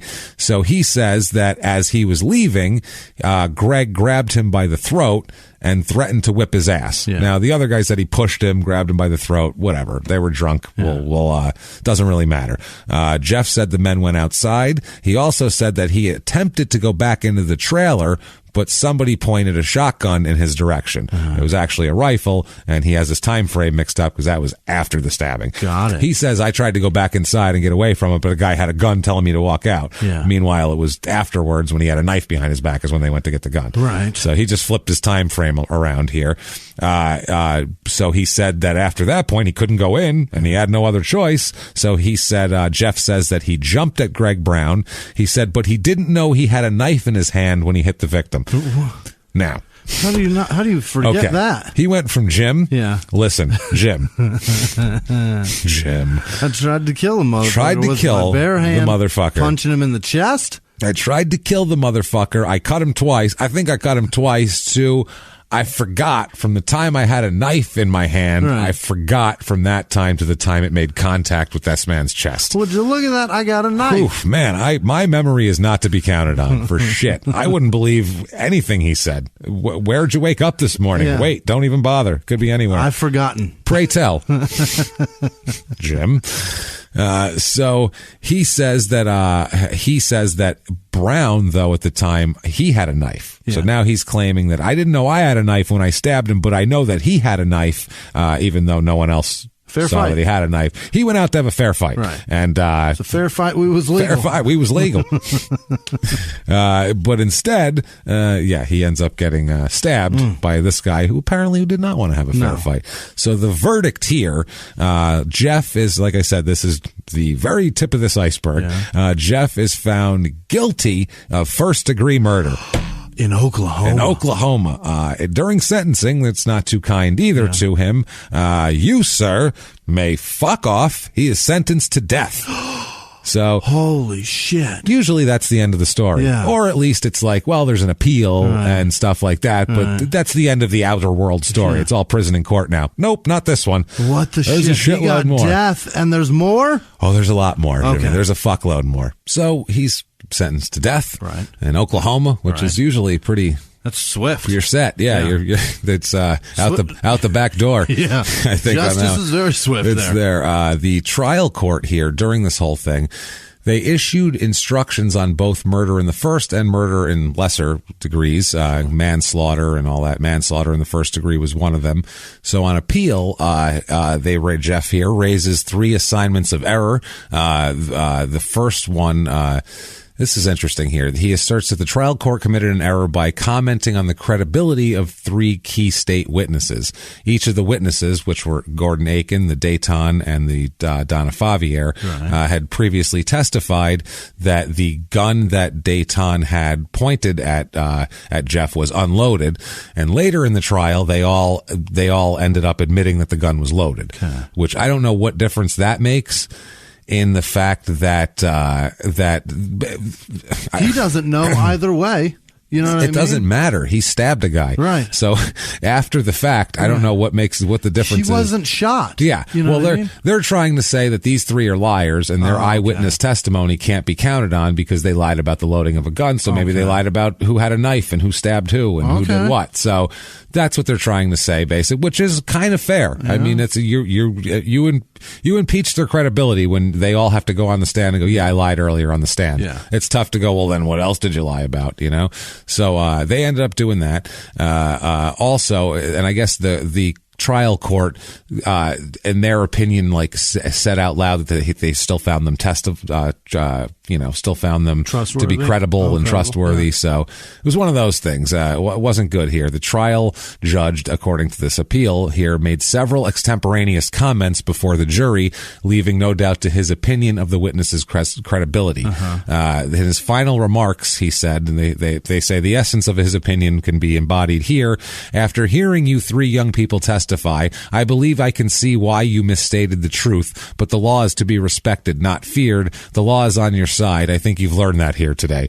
So he sat them down like they were kids who stole a piece of candy and then felt really bad about it at age 9, and they were like, look, I think you learned that stealing is wrong, so never mind. The law's on your side. So the law's on your side, so I'm going to say whatever you testified to besides that was probably true. Sounds legal to me. Which that seems a little bit... That's suspect as fuck, You man. can't say that in front of the jury. No. You can't give your opinion on this. So, yeah. No, I guess there was also similar remarks made there, but that was the big one. So the trial court also stated, quote, the truth must prevail and be brought out. I granted immunity from prosecution for perjury. They said to these people for some reason because of this. It's very interesting though. They said the admitted perjury was a collateral issue. The balance of their testimony was the state's proof of external circumstances. So like we just said, they proved that they're liars here. They said also the prosecutor's comment in summation, also he said, quote, it needs to be shown to Mr. Landgren that the people of this county will not condone homicide, even if it's convicted criminal drug users, because the guy had been arrested for drugs, Greg Brown. So who cares? So basically, they're saying that it was a little shady and he didn't get a fair trial out of this, and accordingly it says based on the above noted errors we reverse and remand for a new trial. Okay. So he ends up getting his death sentence vacated. Holy shit! In Oklahoma. Based on these comments by the prosecutor and the judge, and it has to be very egregious there to turn it around. He is the luckiest human being on the planet. Absolutely. There was a dissenting opinion on this, and this dissenting opinion was a Judge Bussey, and this Judge Bussey says, quote, the evidence discloses that the appellant struck and killed the victim with a knife which he had concealed behind his back, fled the scene, admitted to Alvin Burns that he had, quote, wasted a guy, and told the Washington County undersheriff that he tried to kill the victim. The judge, no, he didn't. No. He told the undersheriff he tried to kill a motherfucker. A motherfucker, not the victim. The judgment and sentence, which is the minimum sentence authorized by the law for this offense, should not be reversed and remanded because of the unfortunate remarks of the judge and the unobjected to comments by the prosecutor. But the conviction is overturned, and on appeal, he enters a plea agreement this time, smartly, to second-degree murder and receives 20 years in prison. So he went from death.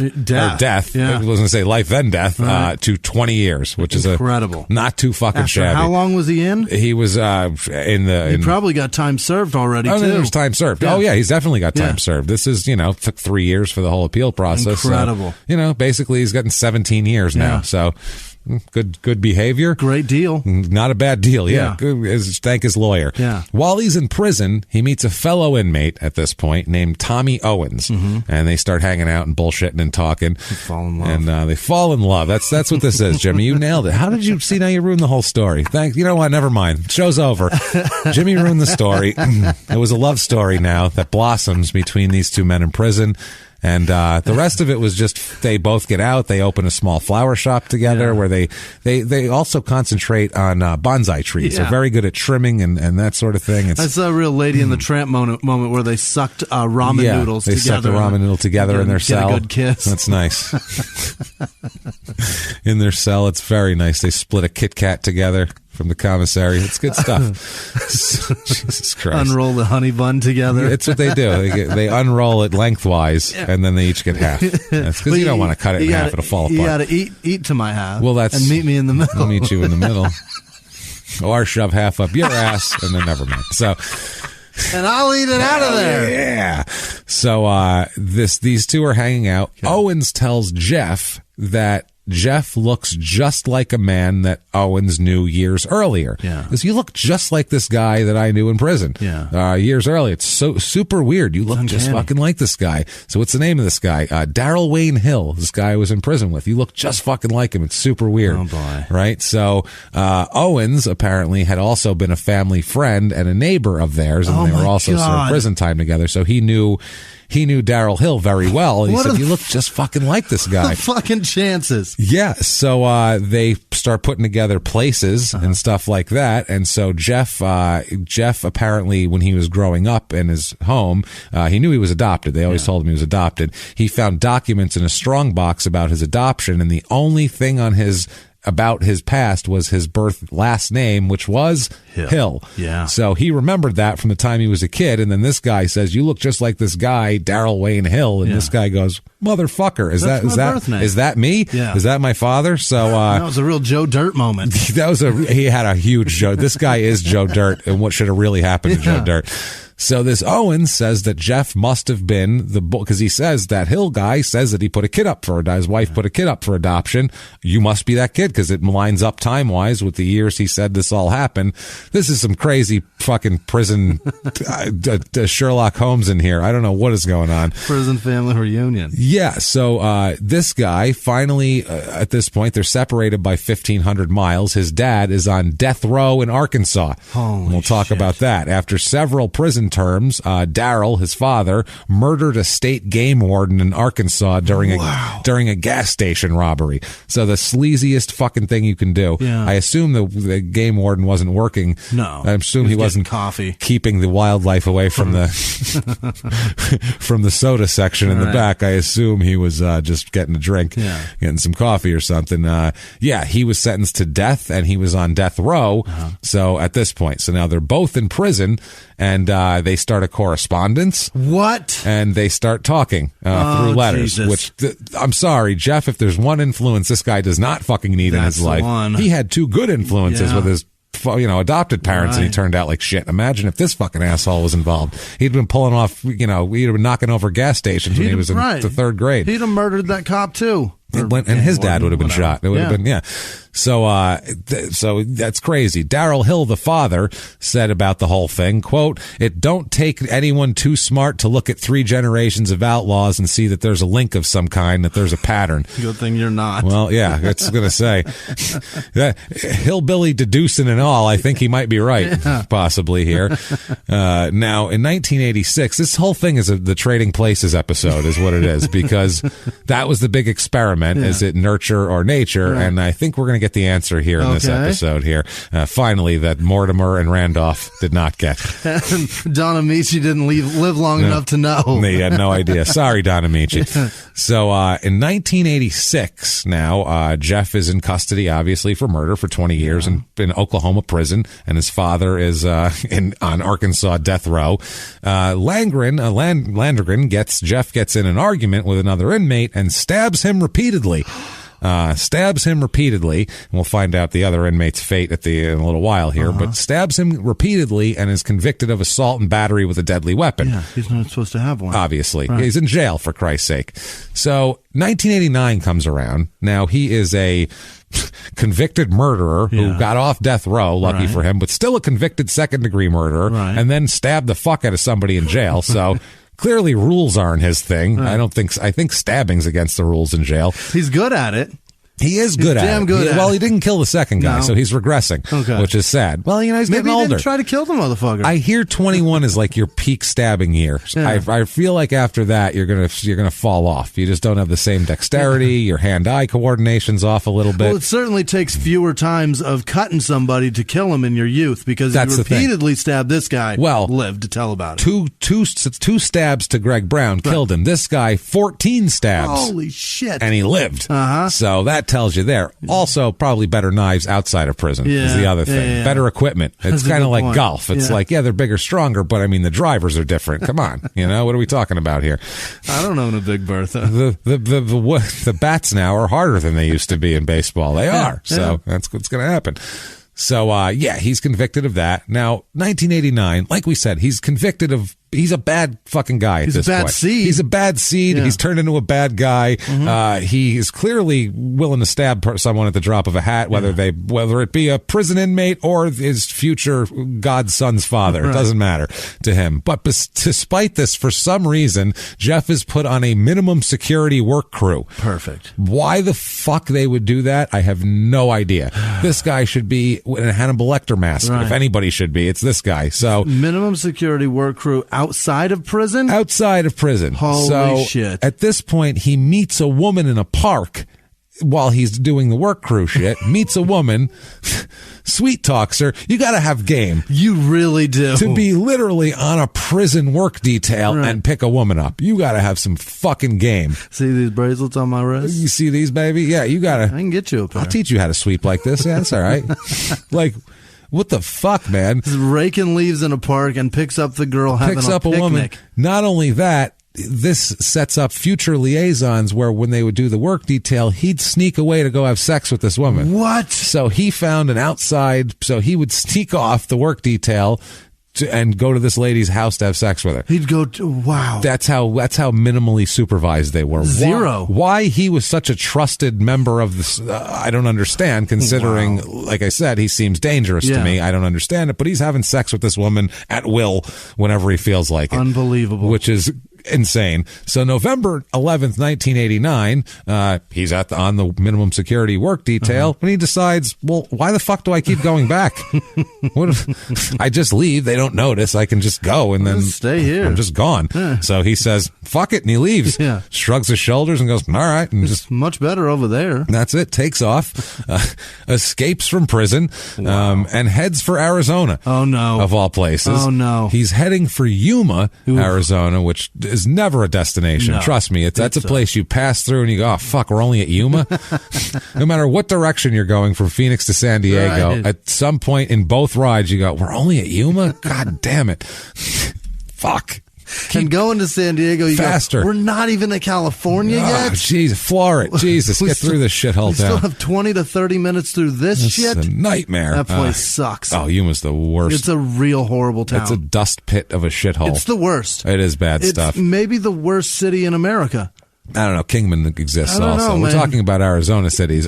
Kingman at least is near the Colorado at the beautiful part. Okay. Like the Colorado runs next to Yuma at the gross part. There's states worse than this with way worse places. So how much time have you spent in Mississippi? That's a good point. You know what I mean? Yeah. Come on. But Yuma sorry, Mississippi. You know you're last in everything. Yuma's where everything going down the Colorado River ends up. That's disgusting. It's the whole thing's disgusting. Gross. Well, he hopes, you know what ended up there? Maybe floated down the Colorado River was his birth mother.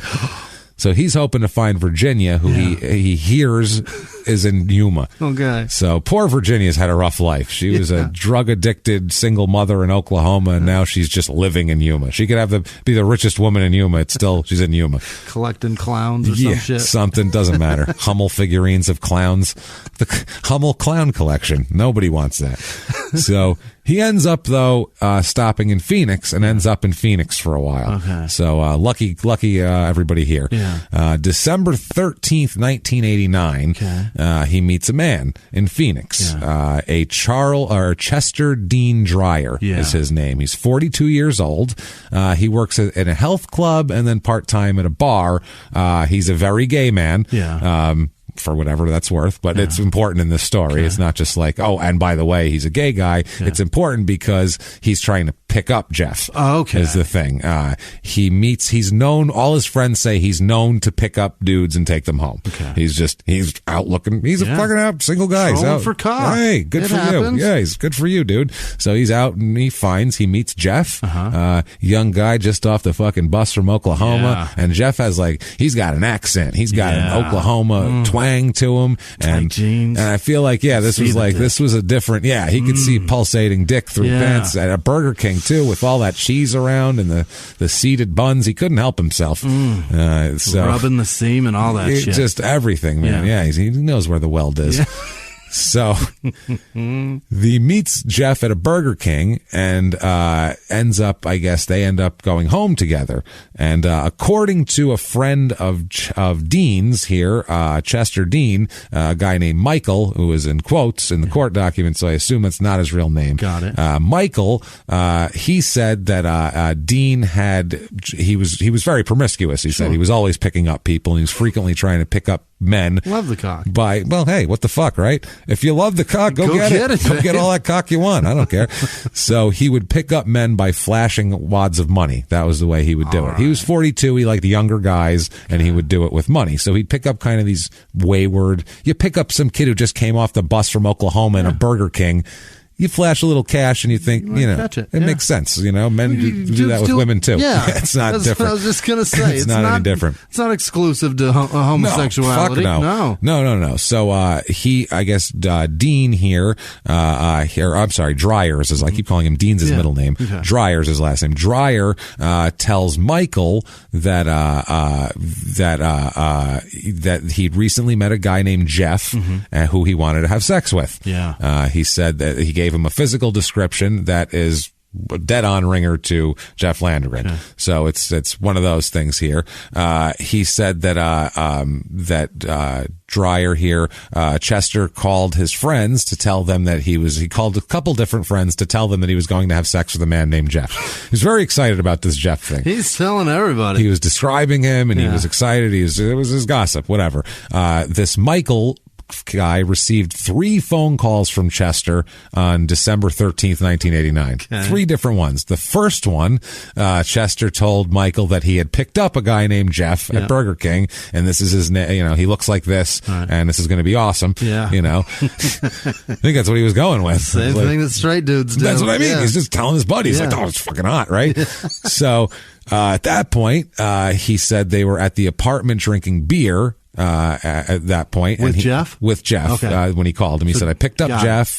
He came over here. We're drinking beer at my apartment. And he said, Chester's asking Michael when he's going to come over, quote, to party. Yeah. So come over and see me fuck Come Jeff. over and, I don't know what the floor show is, or if it's just to drink or what. I don't know. About 15 minutes later, Michael receives a second call from Chester telling... Now, this is a weird call to get. 15 minutes, like, we're drinking beer. You coming over to party? I don't know, maybe. I don't know. 15 minutes later, he calls and he's like, Michael? Yeah, it's Chester again. I guess I'm having sex with Jeff right now. We're right in the fucking middle of it. He called him during sex. He's like, wow, this is very weird. He said he could hear it. Remember I told you I was trying to fuck Jeff? I'm fucking Jeff. Yeah, he's like, by the way, fucking Jeff now. There was no second part. That part I've never done. It wasn't, are you going to return my Tupperware? It wasn't, are you still coming over? It wasn't just that. Just that, you see that documentary on tonight? None of that shit. It was just, how you doing? Hey, Mike, what's up, brother? Yeah, no, I'm fucking Jeff now. Yeah. Oh, I got to go. I'm fucking Jeff. Got so a great I'm busy. weld. So, all right, peace. And he hangs up the phone. So this weld is so straight. Get over here. Weld is super straight. No, not even. Don't come over yet. No, don't come over. Well, wait about whenever you're ready. Okay, now come over. So, Jesus Christ! Don't come over yet. Jeff's turn. Let's wait. Hold on. We're switching. So. About 15 minutes later, I don't know if Jeff got a turn or not. 15 minutes later, Chester calls Michael back and asks, then Jeff must have been good. Yeah. He calls Michael back and says, can you get Jeff a job? So he went from a guy I just met at Burger King to I'm fucking this guy to we should really get this guy employed and set up on his own so I could do this more. You got to get him on his feet. This Jeff he's something else. Let me tell you something. So. This is amazing. This is crazy shit. So I've never had that kind of a relationship with somebody that fast. Where you meet them 30 minutes later you fuck them. 30 minutes, no, 15. You're asking around if someone can get this person a job.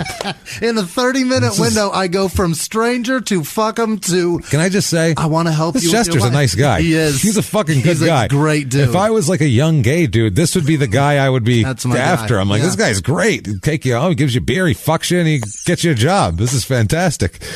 Good God. He is like if I'm a drifting young gay man, this is my guy. He's a fairy godfather. That's he what is he amazing. is. That's in more ways than one. So sorry. That's our one gay joke. We're not going to make any more. Leave me That's alone the one. about it. Sorry. Fuck off. Jesus Christ. If we can do all this without making any gay jokes, we're pretty goddamn good. That's incredible. So I'm just kidding. So anyway, Jeff ends up getting on the phone. He talks to Michael about this employment. So I mean, they're moving. It's not only just, hey, can you look for me? Maybe check next week. He's like, I'll put him on the phone right now. Okay, what do you do? And they're like, I don't know if Jeff runs or Michael runs an agency or something or what. But he asked if the phone, really good ass sex. Who's this? Yeah, this is hey, how you doing? Got semen on my stomach. How are you? Semen's on the small of my back. Good to see you. Michael, Jobs. So he shot it on my prison tattoo. Let's chat. Hey, how's it going? Hope it's healed. That's going to sting. So Jeff talks to him, and Jeff also asks Michael if he's going to come over. He goes, you coming over to hang out? Fucking dude's asking if you're coming, man. What's up? Great at this. I'm fucking getting jobs. This is fantastic. Michael said he's not coming over. He's like, I guess party's over at that point. During one of these conversations, Chester indicated that to Michael that he had just got paid that day. So that's why he's flashing around his money, because he just got a paycheck. So some time goes by here. December 14th. Chester fails to show up for work. At the health club, and it's called he doesn't answer his phone. So that's not normal for him. He's very studious when it comes to work and shit like that. So that's a red flag. So on Friday of that week, a coworker and two other people that the coworker knows go over to Chester's apartment to check on him, and they go in and find him, and he's dead. They find him dead in his room.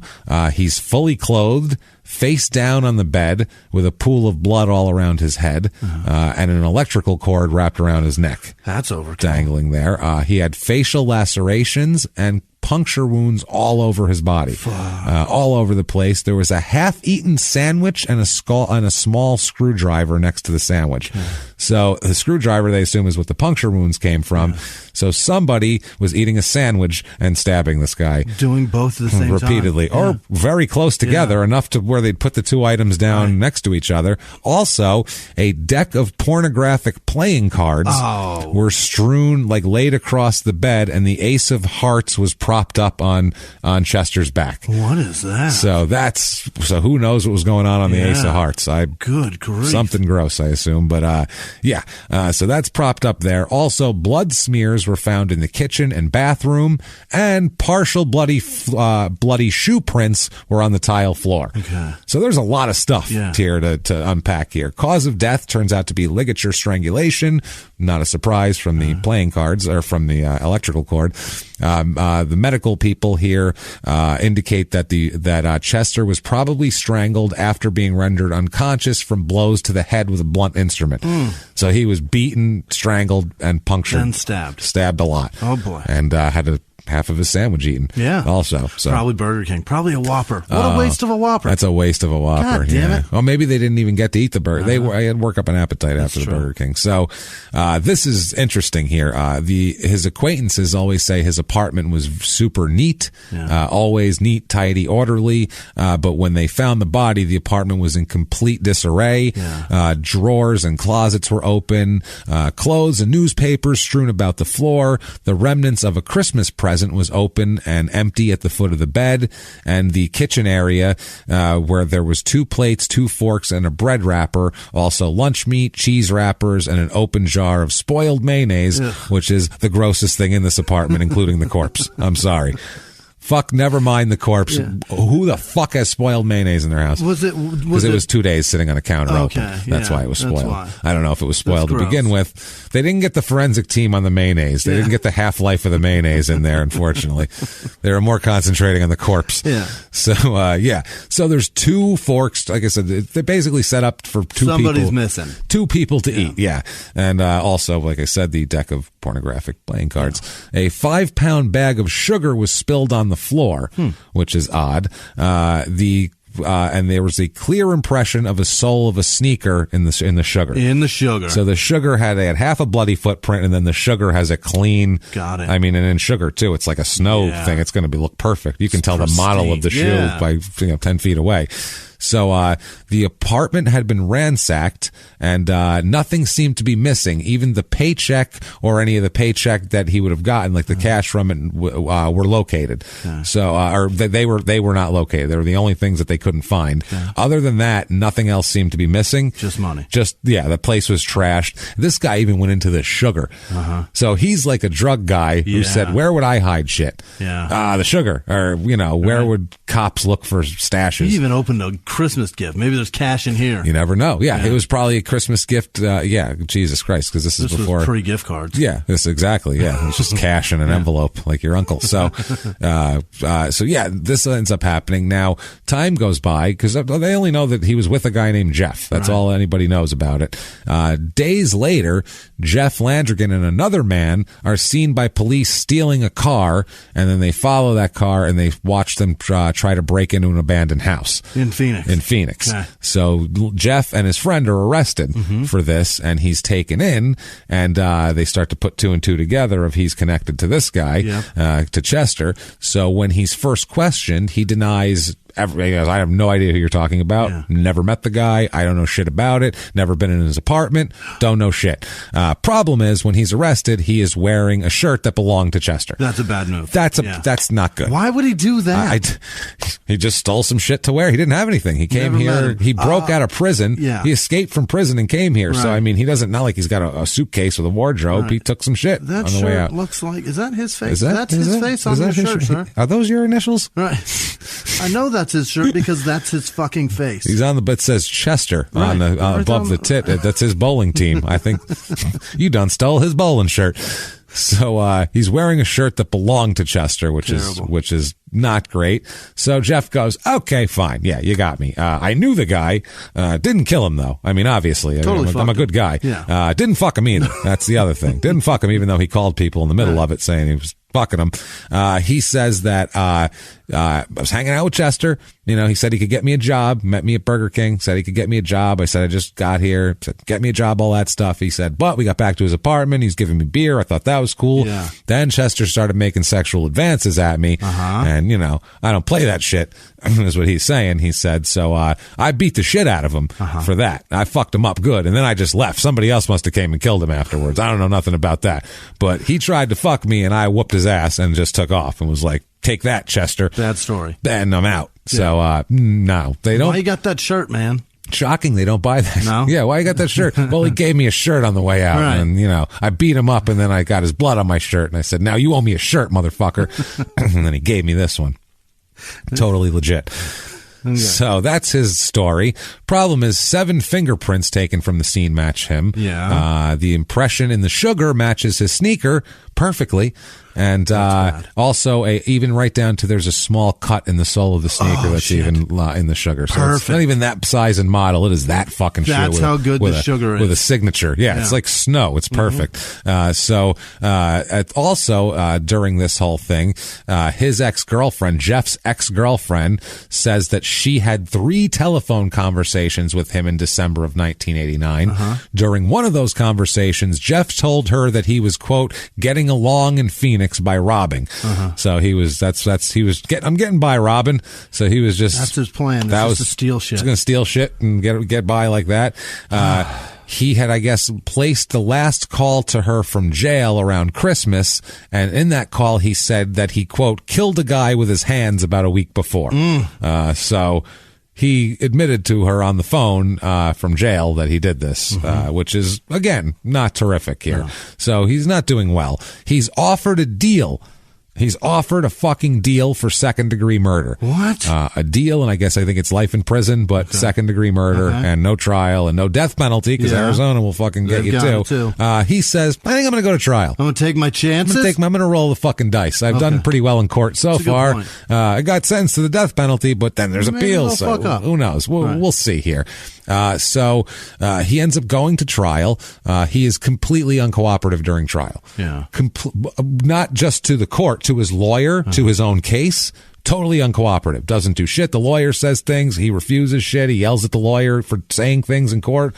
Just like, don't even bother with fuck that. Like he doesn't, he'll tell the lawyer shit like that. Like he just barking out shit randomly. You're not a lawyer, dummy. You're ruining it. He's not doing well. He's not trying to win is the other thing. He's just bickering with the lawyer. The lawyer's trying to win and he's not. Yeah. So it's fucking crazy. And we'll talk about the sentencing, exactly how crazy this whole thing is with him here. Now, the jury in this whole thing, they find him guilty of theft, second-degree burglary, and felony murder, which is a bad one, by having caused the victim's death, quote, in the course of and in furtherance of the burglary. So that's how you get the death penalty in these states. In 89. Especially then, yeah. So the jury also determined that Jeff had been previously convicted in Oklahoma of not only second-degree murder, but also assault and battery with a deadly weapon and possession of marijuana for whatever that's worth. Nothing in this case. Also, at the time that he killed Chester, he was, I don't know, an escapee from fucking prison from being there for 20 fucking years for stabbing his friend to death. That's a damn good point. So there's a lot going on here. His aggravating factors are really high. Like, it's pretty amazing. There's a lot that a guy can leave his work detail in a prison. Amazing. To go fuck a girl and then decide to stay out. Like that's your girlfriend for all intents and purposes, right? Yeah. But he left her. Oh yeah, go find his mama. Went to another state. Go find mama. Wow. I mean, I guess it's smarter than hanging out a block away with the girl. I guess it's smart of her to let him go rather than stick around with him. That's the other thing. Don't go run with him. No, come back, please. Where am I ever going to find another one like you? Oh, I guess at the park where I found you. There's 100 more guys just like you. Never mind. So during sentencing, his lawyer, this Farrell guy is his last name, he spoke briefly with two of Jeff's family members, his ex-wife and his birth mother he talks to actually also. I don't know where his adoptive parents have just... They did like a Vegas casino dealer change thing. Hands upside down. I'm up. I'm gone. Not me. Yeah. I'm out. I'm not the one. Not my fault. So at the hearing here, this Farrell advised the court that he expected Jeff's ex-wife to verify his history of substance abuse and state that he had been a loving, caring husband. And he said he wanted her to explain the circumstances of one of Langren's prior convictions. I guess the stabbing. She's going to try to, smooth that a little bit for him, so it doesn't sound so bad of you stabbed your best friend to death in front of your infant son, which sounds bad. I'm not going to lie to you.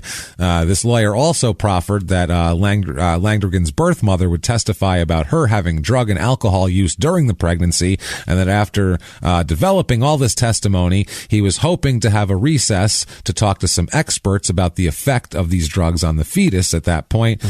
He says, but he said that he hadn't ascertained, I guess we'll find out, but he hadn't ascertained everything about his history because he just found this little guy's birth mother. It's a process. Sure.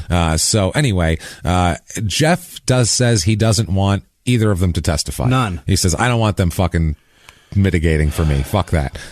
Which is insane. Yeah. You get two women up there that are willing to say that you're a good person? That are willing to say you're a good person, and then the mother saying, I was a terrible mother and I took fucking Seconal every day while I was pregnant, so that might have affected this thing. Just to try to get him life in prison over death. Yeah. So the lawyer says, and these quotes are amazing, this next few minutes here.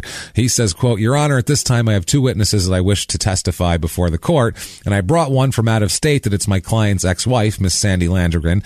The second witness is my client's natural mother, Miss Virginia Gibson. I believe both of these people have some important evidence that I believe the court should take into mitigation concerning my client. However, Mr. Landrigan has made it clear to me, Jeffrey, the defendant, that he does not wish anyone from his family to testify on his behalf today. I have talked with Sandra Landrigan, his ex-wife. I've talked to her a number of times with her and confirmed what I thought was important evidence that she should present for the court. I've also talked to Miss Gibson, and her evidence, I think, is very important and it should be brought to the court's attention. Both of them, after talking with Jeff today, have agreed with their, in one case, son and other ex-husband that they will not testify on his behalf. Wow. So he's like, I wanted to present mitigating evidence, and he says no. So the judge says, why not? This Judge Hendricks says, why not? And the lawyer says, quote, basically, it's my client's wishes, Your Honor. I told him that in order to effectively represent him, especially concerning the fact that the state is seeking the death penalty, any and all mitigating factors, I was under a duty to disclose those factors to this court for consideration of regarding the sentences. He is adamant he does not want any testimony from his family, specifically these two people that I have here, his mother under subpoena, as well as being flown in his ex-wife. I've advised him, and I've advised again very strongly that I think it's very much against his interest to take that particular position. I've also advised both witnesses I could have them sworn and ask them questions, but they are under an obligation to do what they feel is right, Your Honor. They're looking after Jeff's interest. I'm coming from the position that I have to bring a certain evidence before this court. I'm at a loss. I don't know what the court wishes to do. He's like, he won't help me defend him, and he's up for the death penalty. And he's talking he's witnesses saying, out of testifying. He's literally, I have mitigating circumstances, and he won't allow it. Right. So the judge goes, well, we got to do what we're here to do. Right. I mean, we can't just sit around and stroke our dicks till he decides. We can't be begging people. Yeah, which is weird because she was a lady, the judge. So it's pretty. That's a good statement. Can't sit there stroking her dick. No, she can't do it. Right. She says at the sentencing hearing here now, the trial judge finds two statutory aggravating circumstances that he's previously convicted of a felony involving the use of or threat of violence on another person, and that he committed the offense in expectation of the receipt of anything of monetary value. So, robbery. The trial judge noted that the Chester's apartment had been ransacked, and it appeared that the murderer was looking for more shit to take, basically. It's at this point they say, do you have anything to say for yourself? And this is when the shit gets... Oh, I can't wait. When he talks... This is a man that said, I tried to kill that motherfucker. I tried to kill it, Jim. And we're giving him... Jim. Miss Hendricks. Jim. Miss Hendricks. I cannot wait to hear what he said. Okay, well, wait till you hear the end of it. He has almost the last say, and it's the craziest shit. So stick around to the very end. But the counsel here tries to characterize his previous second-degree murder as self-defense. So he starts basically testifying for these people. Yeah. Okay, he's like, I don't know what else to do. So he's like, look, the last thing I wanted her to say was a self-defense. Jeff interrupts, and he says, see, also, Your Honor, there's a few things that he got wrong here, and I'd like to clear them up. So the judge says, please do, Mr. Landrigan. By all means. This ought to be good. And they lit a cigarette up and fucking sat back. And everybody likes some brandy? Let's have a sip. She put her feet up on the desk and said, fire away, big guy. He then says, use a break. I could use some. He then says, quote, when we left the trailer, Greg went out of the trailer first. My wife was between us. I pulled my knife out. Then I was the one who pushed her aside and stabbed him and jumped him and stabbed him. He didn't grab me. I stabbed him. So he did like what Macho Man Savage used to do when he was a bad guy. He'd hide behind Elizabeth and then at the last minute kind of shove her out of the way and jump at somebody, except with a fucking knife and in real life. So he did wrestler villain shit. And then he's bragging about it in court. No, he doesn't give a fuck. Listen, he goes on. He then attempts to explain a little bit more, and so the lawyer starts talking about the aggravated assault that he committed in prison for the whole thing. And the defense counsel said that his client, he goes, Jeff had been threatened by the person because the guy he was in jail for killing was friends with this other guy in jail. So this guy had threatened Jeff and said, I'm going to get back at you for killing his friend. And this is fucking amazing. And so Jeff interrupted again, and he goes, Bep, got something to say here. He goes, yeah, something else was just said about the guy that I was in prison with. That wasn't the guy's dad or friend or anything like that. It was a guy I got in an argument with. I stabbed him 14 times. It was lucky he lived. But 2 weeks later, they found him hung in his cell. He was dead. It wasn't nothing like it was presented. He just doesn't give a fuck. By the way, that guy's dead too. Yeah, he goes, no, that guy wasn't after me. I got in an argument with him, didn't like him, stabbed the fuck out of him. Then he fucking died later, and I didn't care. So, wasn't nothing like self-defense like I was presented at the time. Unbelievable. Fuck off. So then, Jesus Christ. So then the counsel tries to explain that he keeps trying, this poor guy, this Farrell. He goes, well, he held a legitimate job always. When he was out, he always had a legitimate job. He provided for his wife and his young son. And in the middle of this, Jeff goes, up. Hold on. I got more to say. This is awesome. He then looks at his lawyer and goes, quote, "If I wanted this to be heard, I'd have had my wife say it. Enough." And shuts the fucking guy up. And the lawyer just shrugs his shoulders and he goes, "I don't know what you want me to do here." See, Judge? The judge said, "Is this going in my L column, sir, ma'am? Can this be a no contest for me? Because this really shouldn't be an L. Like, this is messed up." Do I really have to count this? This is bullshit. Yeah, this would be like if the stadium toilets overflowed and we had to evacuate. Is that a loss for us? I think it's a no contest. So, yeah. So if nobody but LeBron shows up to the game, did the Lakers still get an L? I don't think they get an L. I don't know. That shouldn't be what it is. So the judge says, "I'll take it from here, thank you. I'll figure out what the fuck's going on." This is just a circus at this point. She says, "Mr. Landrigan, have you instructed your lawyer that you do not wish for him to bring any mitigating circumstances to my attention?" He says, "Yeah." Okay. She says, "Do you know what that means? Are you stupid maybe? Is that the problem? Are you not understanding what's happening?" I love how she had to make sure, like, maybe he's really dumb. Do you get it? It's possible. Do you get it? He says, "Yeah."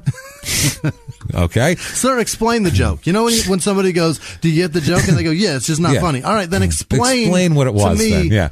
What? I don't think he knows what mitigating means. So maybe he doesn't know. So the judge says, "Mr. Landrigan, are there mitigating circumstances I should be aware of?" He says, "Not as far as I'm concerned." Don't give a fuck, basically. What the shit is his problem? Then he says, "I'd like to say one more thing here." She asked if there's any mitigators. He says, not as far as I'm concerned. Not really. And one more thing. Yeah. He says, "Yeah, I'd like to point out a few things about how I feel about the way this whole scenario went down." And he says, "Shit, I think it's pretty fucking ridiculous."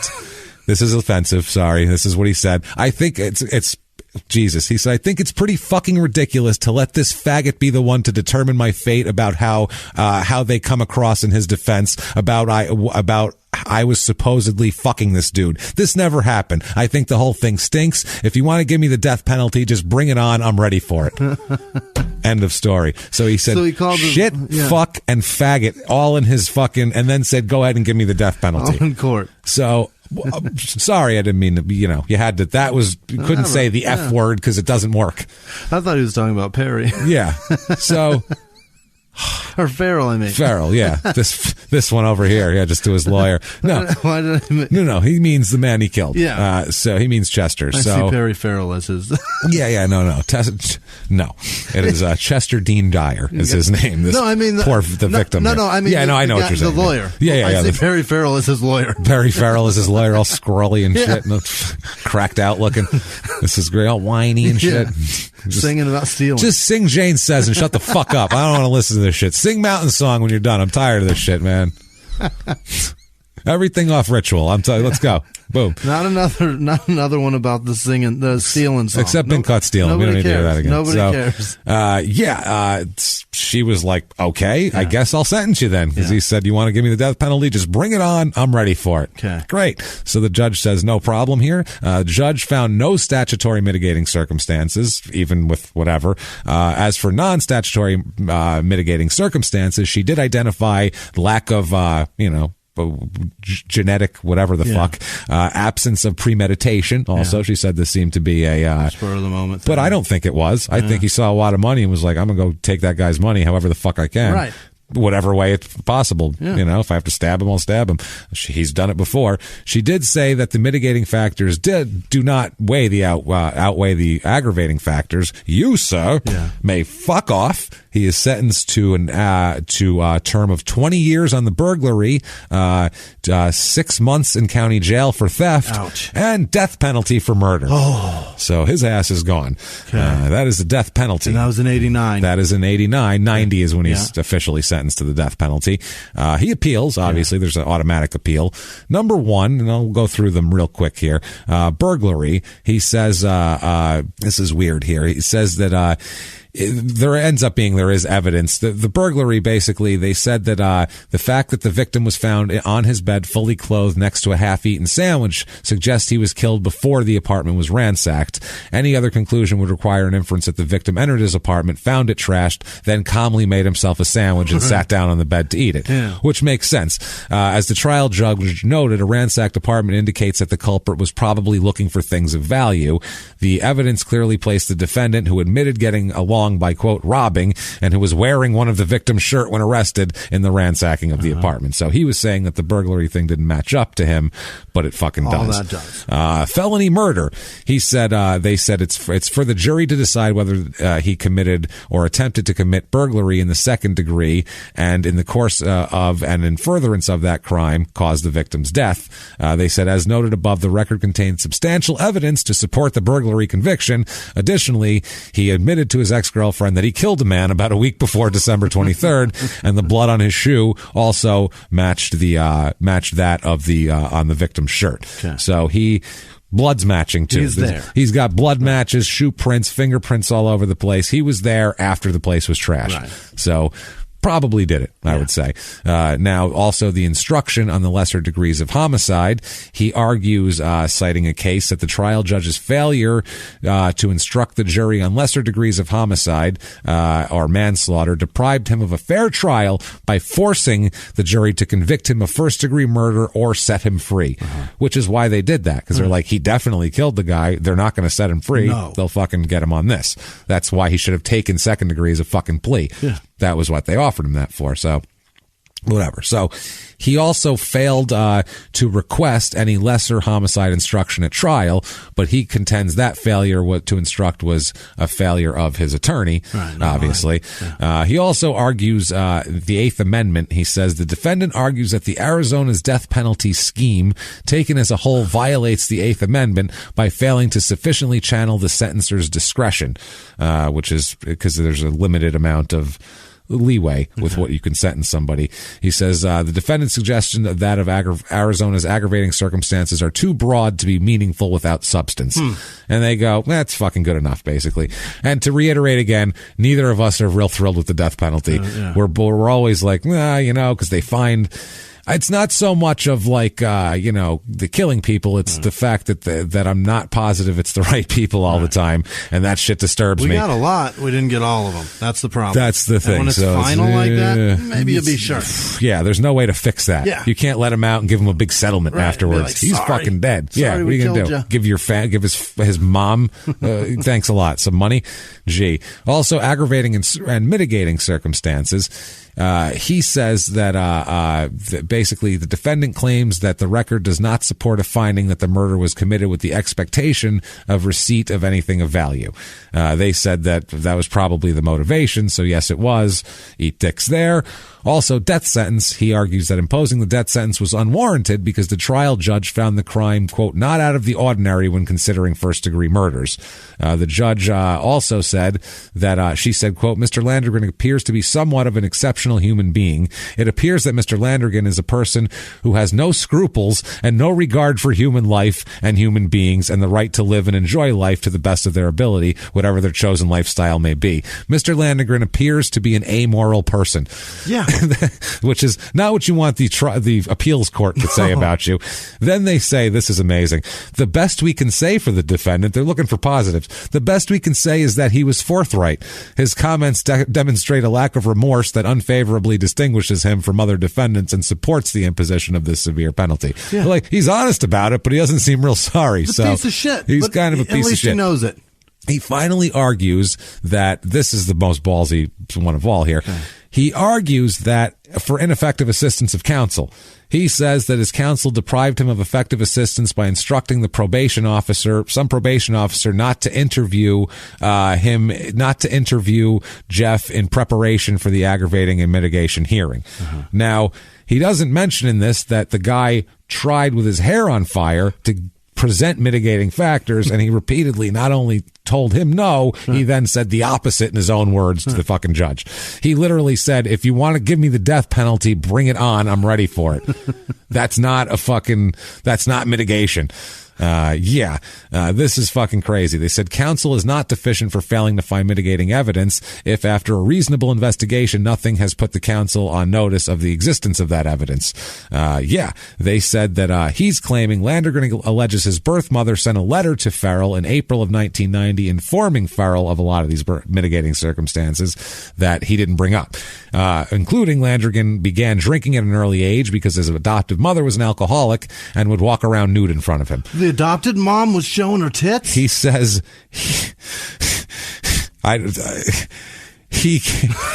A mitigating factor for murder is that he began drinking at an early age because his adoptive mother was an alcoholic. That's a reason, and would walk around nude in front of him, which I don't know why that would make you drink as a child. That's what I don't get. I don't know how that. Oh, titties, give me that drink. I don't understand. I'm just shocked that I don't know.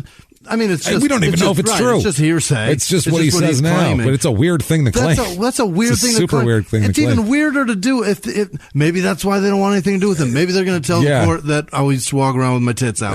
Maybe they didn't want to be asked about that. That would be awkward in court. I would say also that Landrigan's father was on death row in Arkansas, and the blood linked to Daryl and I are what messed up his whole life, is what his dad said in this letter, and that Jeff needs help mentally like his father did, the letter said also, and also that Farrell didn't contact his birth father to secure a detailed mental health evaluation. I think he probably thought it would look worse if his father's on fucking death row too. He'd be like, this doesn't look good for my guy. The other part is, what do you mean contact his father for, like, does he want, is he saying take a mental professional to visit him and then okay, all right, because I'm saying if his dad's saying call me and I'll give him a straight up mental evaluation, he's gonna of himself. What's his records? What's his father's records? Right. So what might genetically he be fucked up about here? Jesus Christ, man. This is ridiculous. He claims that he did minimal investigation, the lawyer, that he could have uncovered his tortured family history, his birth parents, obviously, that whole thing. His biological father's a violent man. His mother abandoned him when he was 6 months old, leaving him in a nursery and never returning. He was later adopted. His mother was an alcoholic, would consume a fifth of vodka or more in a day until she passed out. She would frequently slap him and once even hit him with a frying pan. At least she didn't roll him up in a carpet first, to be honest with you. He said his childhood was difficult. He exhibited abandonment and attachment problems, had difficulty sleeping, had violent temper tantrums at a very early age, had a serious drug and alcohol problem while very young, and even overdosed in class in 8th or 9th grade. At the time he committed the murder in Arizona, he said he had used amphetamines for 42 straight days. Jeez. That is some biblical shit. That's amazing he was on the lam that long. And slept about only 14 of those days. So he was on a month and a half meth bender with no sleep, which is a terrible place to be, I would say, and your judgment is not right. And he's banging. And then you might, kill and rob people in that deal here.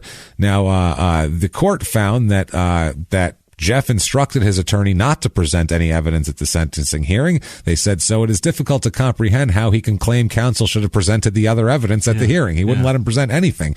Noting that Jeff's contention that he, quote, would have cooperated had other mitigating evidence been presented, the court concluded that his statements at sentencing belie his newfound sense of cooperation. So him saying, fuck this guy, I stabbed him, he called the whole thing a piece of shit, he called this guy slurs and everything else in court. I don't think he was trying to get off, is what they're saying here. So they deny his petition to review in 1996. So he sits in death row. There he wants pen pals, Jimmy. Oh, of course. He wants pen pals. They always do. This isn't over by any means. Hold on. Stick with it. Shit. While he's on death row, he wanted pen pals here. Keep hanging in there.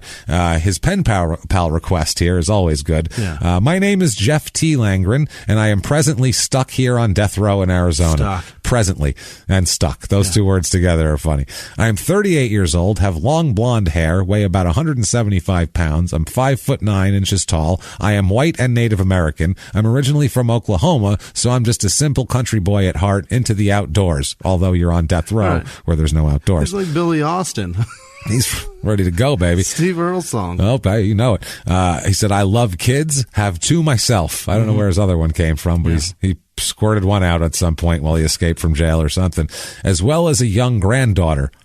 What? Holy shit. So his kid had a kid. How does he know? So I don't know. Well, his ex-wife. She's still in touch, so they must be 16, that kid at this point. That's crazy. He said, I am divorced and looking for friendship or what could possibly grow into more. Someone to sit at my execution with me.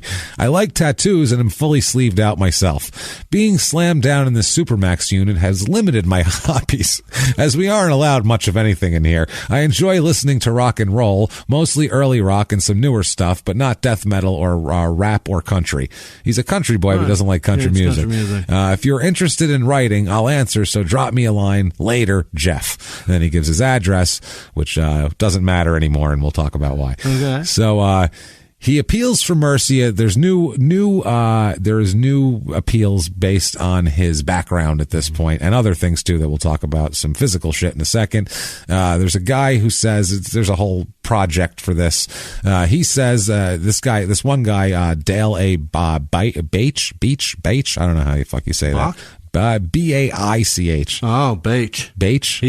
Maybe it's just bitch. I don't know. Dale Baich. He's an assistant federal public defender in Phoenix, and he's been assigned to handle these appeals. And he said he's arguing that Jeff shouldn't be executed, pointing out that his father and his factors that were beyond his control, obviously. And he goes over the same things we just talked about. He says that he's never met most of his biological family or relatives. Quote, they, as a whole, have contributed to his developmental history through genetics, as well as their contacts with him through the first 6 months of his life. Okay, the genetics are one thing, right, but you're not putting... I put seeds in that infant's mind. Like, you can't fucking poison a 3-year-old's brain to be a criminal when they're, or 3-month-old when they're a 6 months. Fucking infant. The first 6 months of his life ruined him forever. That's crazy. The genetics are one thing. That's something you can at least, you know. You gotta try to deal with that shit every day. Yeah, he says behavior as a baby, his activities in his childhood and youth, and actions in adulthood did not constitute lifestyle choices in the sense of an individual operating with a large degree of freedom, as we will come to define as free will. So now we get into now this is an appeal based on, this is kind of one of the first appeals based on what they're calling the killer gene. Mm-hmm. They're saying it's not his fault. Right. You can't sentence him to death because it's embedded. He was programmed from the start. His grandfather, his father, it's right down the fucking line. This took is like, him out of that house, put him in another one, very young. Doesn't matter. Still same result. Randolph beats Mortimer. Right. You know what I mean? Same That's thing. what it is. Yeah. What they're saying is Dan Aykroyd should have still been fine, and Eddie Murphy should have robbed that exchange blind. Yeah. Blind, stole everything in the house that he got moved into, tied the butler up, had him stuffed in a fucking broom closet, had everything in a U-Haul truck, sold, and been back on the street pretending he had no legs the next fucking day.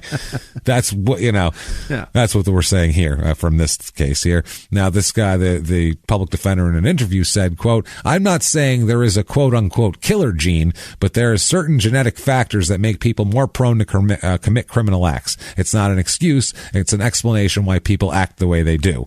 And he says, are we going to execute someone who didn't have choices? Now, the thing about this... What a ballsy thing to say. Go on, though. He also hired a psychologist who examined Jeff and diagnosed him with, quote, brain dysfunction. Yeah. General brain dysfunction of whatever fucking drugs. Kind. We all have some dysfunction in our fucking... Nobody's perfect. We're all fucked up. You put bouncy titties in the room, I can't keep my eyes straight. No, you can't keep your tongue in your mouth. So it'll hang out. So the trial judge, who is now retired, she said in a sworn affidavit that if she had known about his extensive background, she probably would have sentenced him to life in prison. So, really? Yeah, this Hendricks guy said that. Yeah, the judge who sentenced him to death. So this guy, if he just let the fucking lawyer do his fucking job and play this shit out, he probably would have got life in prison. But he had to be an asshole and a show-off in court, and then he ended up not getting life in prison. So he had a also, he says, quote, I've never met my father, but he was definitely, even without being there, a big influence in my life. That's what we said before.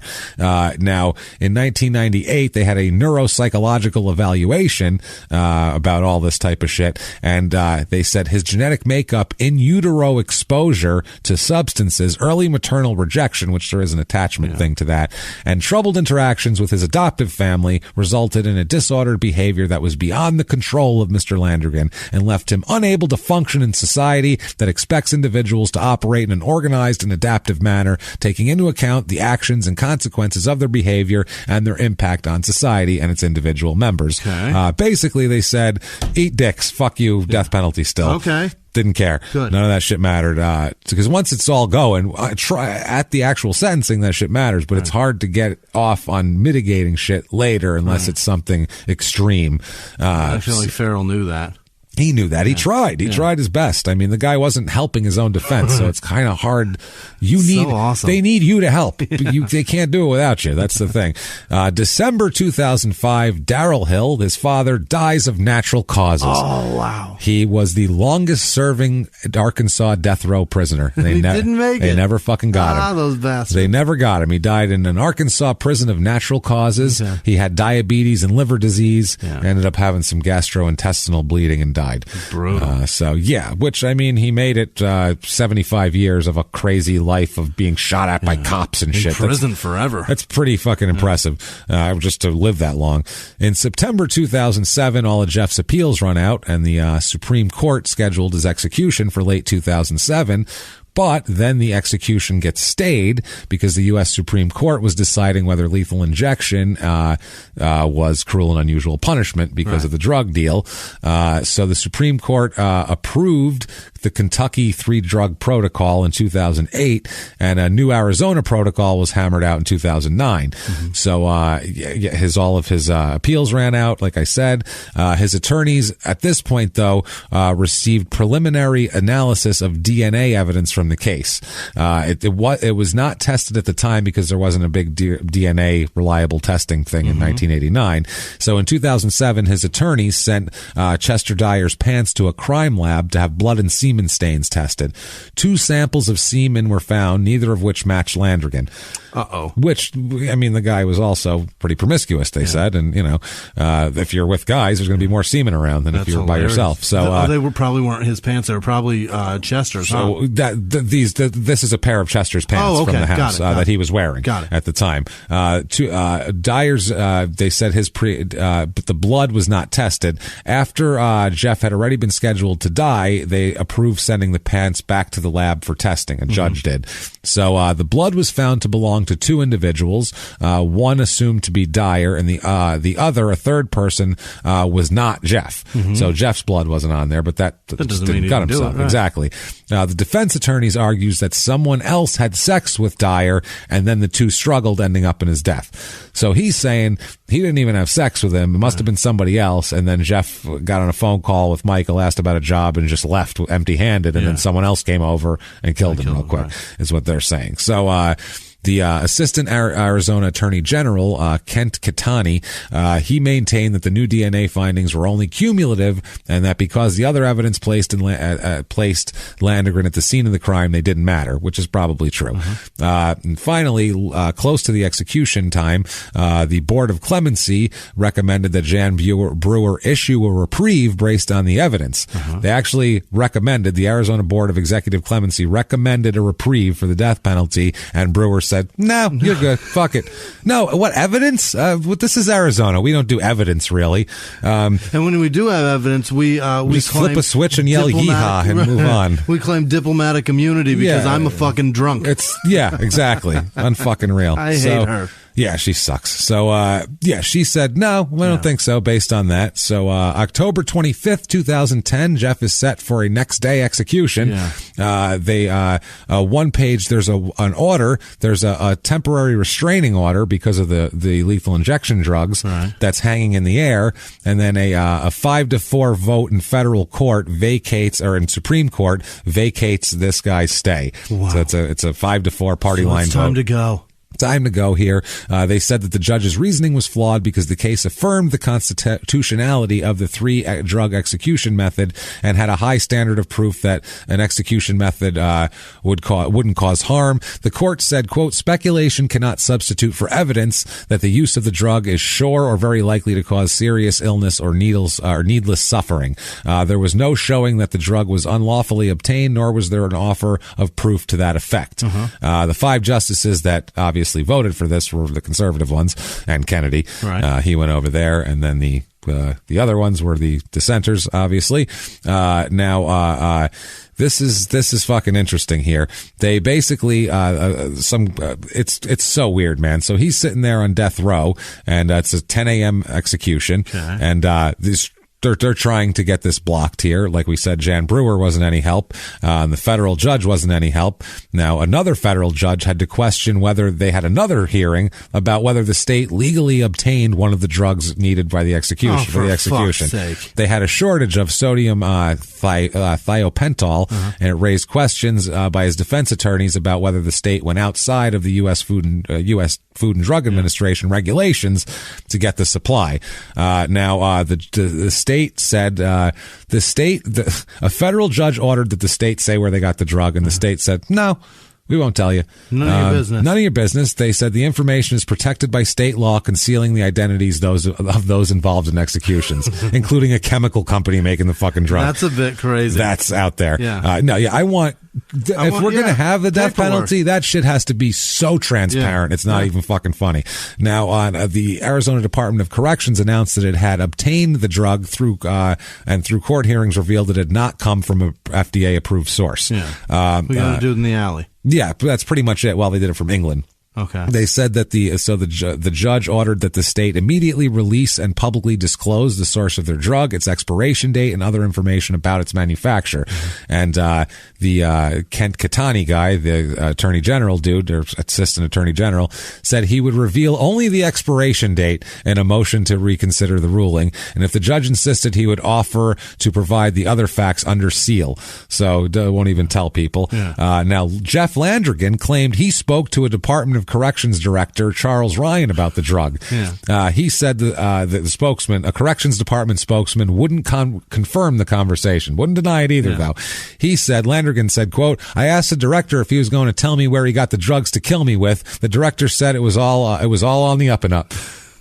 Okay, I guess that's fine then.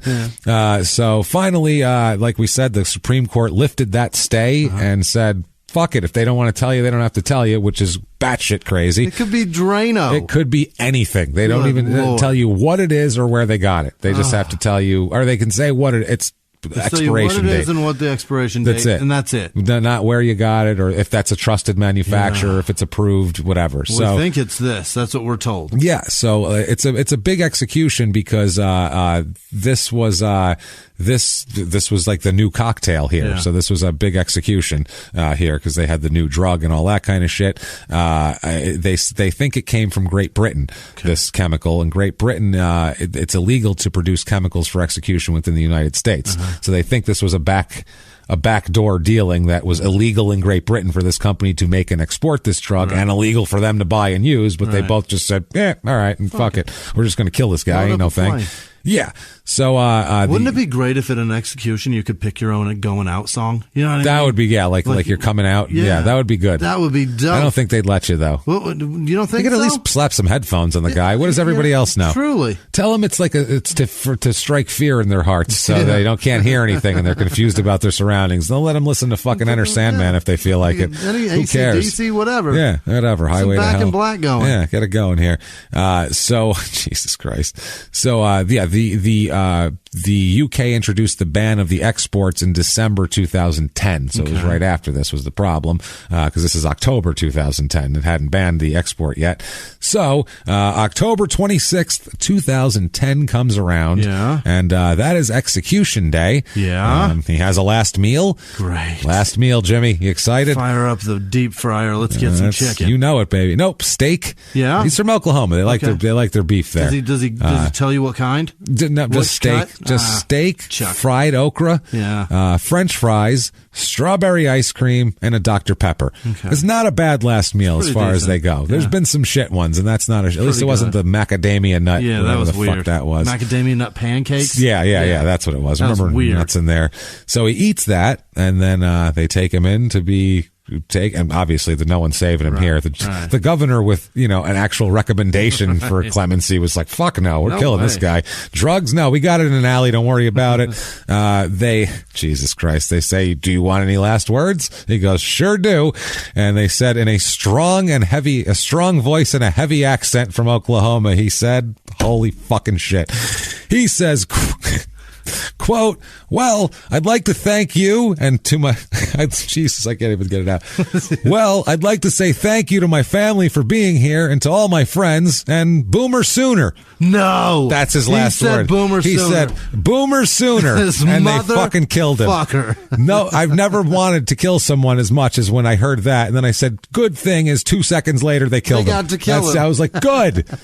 Boomer Sooner, you fucking asshole. That's what he said. He's the one that says it. Boomer Jesus Sooner. Christ. That's who you are, dude, who yells Asshole. Boomer Sooner at live shows. Now you should never, ever say those words ever again Never. outdoors. No one should. So if you don't know what that means, the Boomer Sooner is what University or Oklahoma University fans, that's their Sooners are their shit. So we have so much Oklahoma swag. So much. Yeah, so much we have a lot. So we're going to get more. He then looked around and put a big smile on his face and fucking laid back down. He said this just like, well, I'd like to thank all my friends and family for coming out and Boomer Sooner, let's do this. And sat down all happy like he was getting some ice cream. And then they put the drug in. The first one, he closed his eyes and then they checked to see if he was sedated and death was pronounced at 10:26 a.m. They closed the curtain. Sounds like it worked. He's dead. Yeah. And that is a crazy fucking story. That's shit, man. Episode 100 couldn't be something just A to B. It had to be a crazy one. And we got a lot involved, babe. We got Cheer Up Bitch and we got Boomer Sooner coming through this story. That's what I'm saying. It all came through. What a story. this is so small town murder. Yeah. The guy literally said, I'll bring it on. I'm ready. Like, this is very small town murder, even though one of the murders happened in a big city. Huge city. It doesn't matter. It's still, I would say, this is like a quintessential small town murder story. It shouldn't have happened in the big city ever. No. He should have been in the other one for a while. In the jail for 20 years or so. So, this is what I'm talking about when I said this had to be saved for a special occasion, like the 100th episode. And if you liked that, and if you liked any of our 100 episodes, I know what you can do to tell us. It's so easy. You can go to iTunes, Apple Podcasts, the purple icon, give us a review, give us 5 stars. That doesn't matter what you say. It's not for our ego. It really, really just helps drive us up the charts.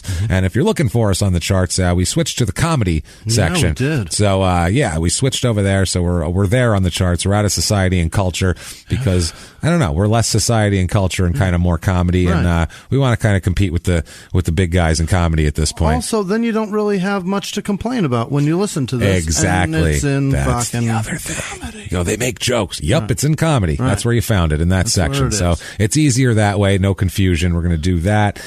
So yes, please do that. Get on that. You can also go over to shutupandgivememurder.com. Do that for all of your shut up and give me murder needs, all of your small town murder and crime and sports merchandise, mugs and shirts and bath mats and shower curtains and everything. All the fun stuff you can imagine is there. Tickets to live shows like January 25th at the Neptune in Seattle. Get your tickets now. Also, the February 21st in West Palm Beach at the West Palm Beach Improv in Florida. Holy crap, that's going to be a lot of fun.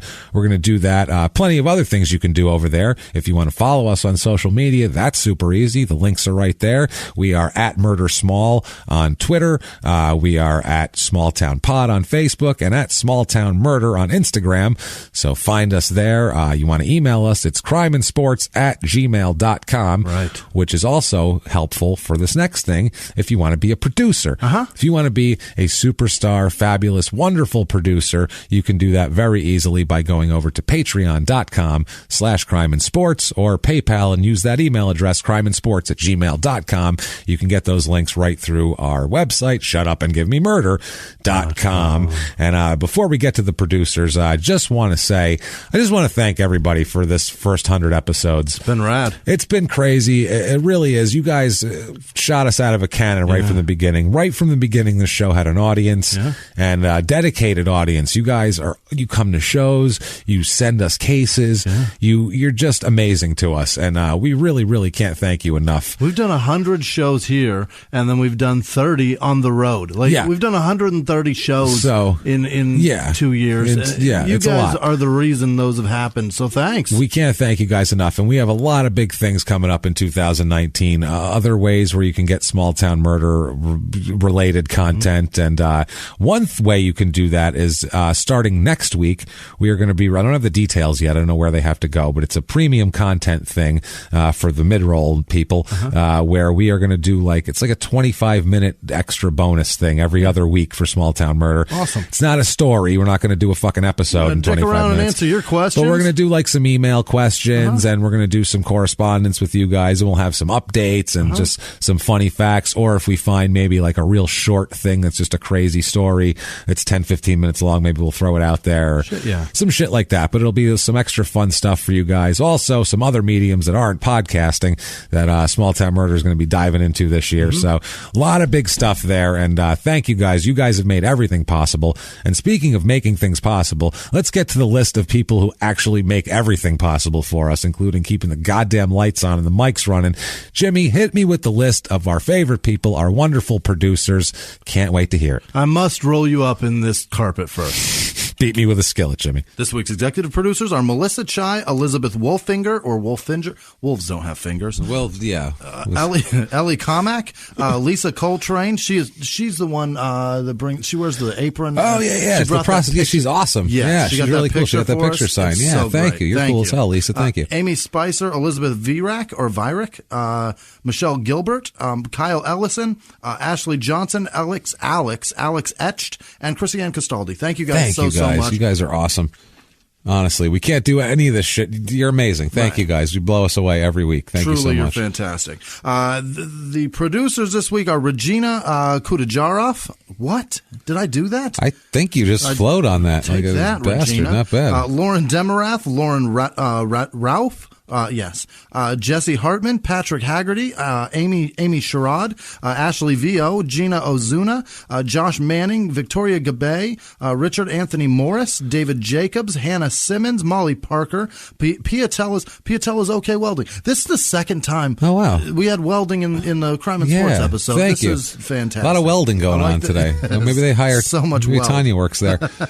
Under the Sea Fabrics. Under the Sea Fabrics, Laurel Christic, Russell Tobler, Peter Falconer.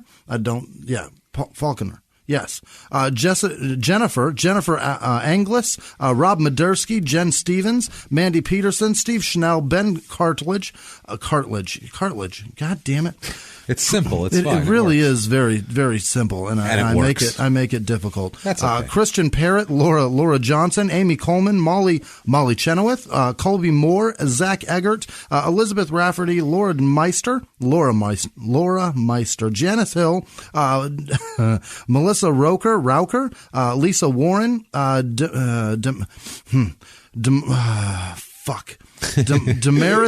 Demerithue. Okay. Yes, I think so. I'm Demerithau? sorry. No, there's a YU. Oh. Demerithue. Ooh. I don't. This one's even harder. Ryaseyev Sergey. I think I got it. Wow, that sounds like you that backwards. Christy Yamaguchi? I think that's what it is. Yeah, I think it's it. J.A. Nomad, Tracy Runninger. She donated twice, by the way. Thank you so much, Wow, thank Tracy. you. We really appreciate it. Tony Foster, Chris Hahn, Paul Landis, James Fraker, Kelly Clark, Justin Miller, the Lamkeys, Beth Charlton, Robert Smalley. Is that the guy from the Smalley Effect? I think it is. Maybe not. David. That's David. right. David Small. Yeah, David you're Small. right. Yeah, we did a show. That's right. We were on a show. I thought he's a nice guy. Listen to him. Robert Smalley, Matt Dietrich, Matt Waller. Why did I try to say James? I don't know. Matt Waller, Gary Howard, Ryan Stevens, Crystal Lamb, Mike and Jess, Nicole Dainzer, Sarah Jane, Luke Rogers, and Trevor Gordon. You guys really just you figure it out for us, and we can't do it without you. Thank you. Truly thank you. Thank you guys so much. I mean, it's been not even 2 years, and it's insane. It's just crazy, and we can't thank you guys. We keep saying it, but it's wild. So, thank you guys. Thank you for your continued support. Thank you. Hope you've enjoyed everything we've done. We had no idea. But we didn't plan it. We had no idea. It was just like, hey, what if small towns, what if it worked? Murders in small towns are kind of weird and creepy. Yeah, this could work. So listen to Crime and Sports, too. Yeah. Help make that work, because we're on a new network. Don't embarrass us. Listen to this shit. That's how I feel like. You're all like our friends. Don't embarrass me. Like, hey, I invited you to this party. Don't fucking embarrass me.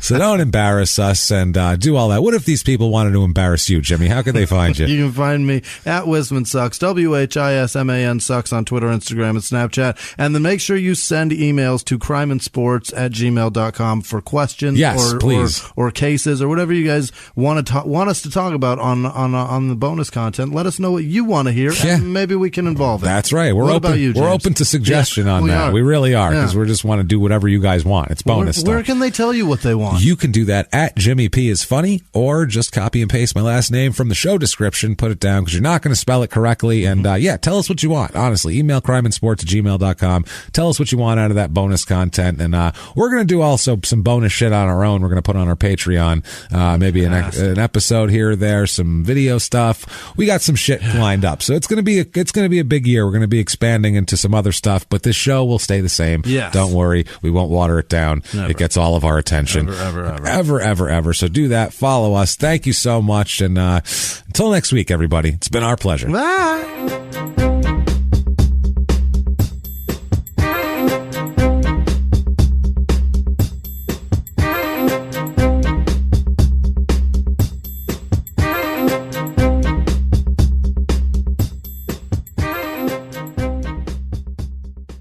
If you like Small Town Murder, you can listen early and ad-free now by joining Wondery Plus in the Wondery app or on Apple Podcasts. Prime members can listen early and ad-free on Amazon Music. Before you go, tell us about yourself by filling out a short survey at Wondery.com/survey.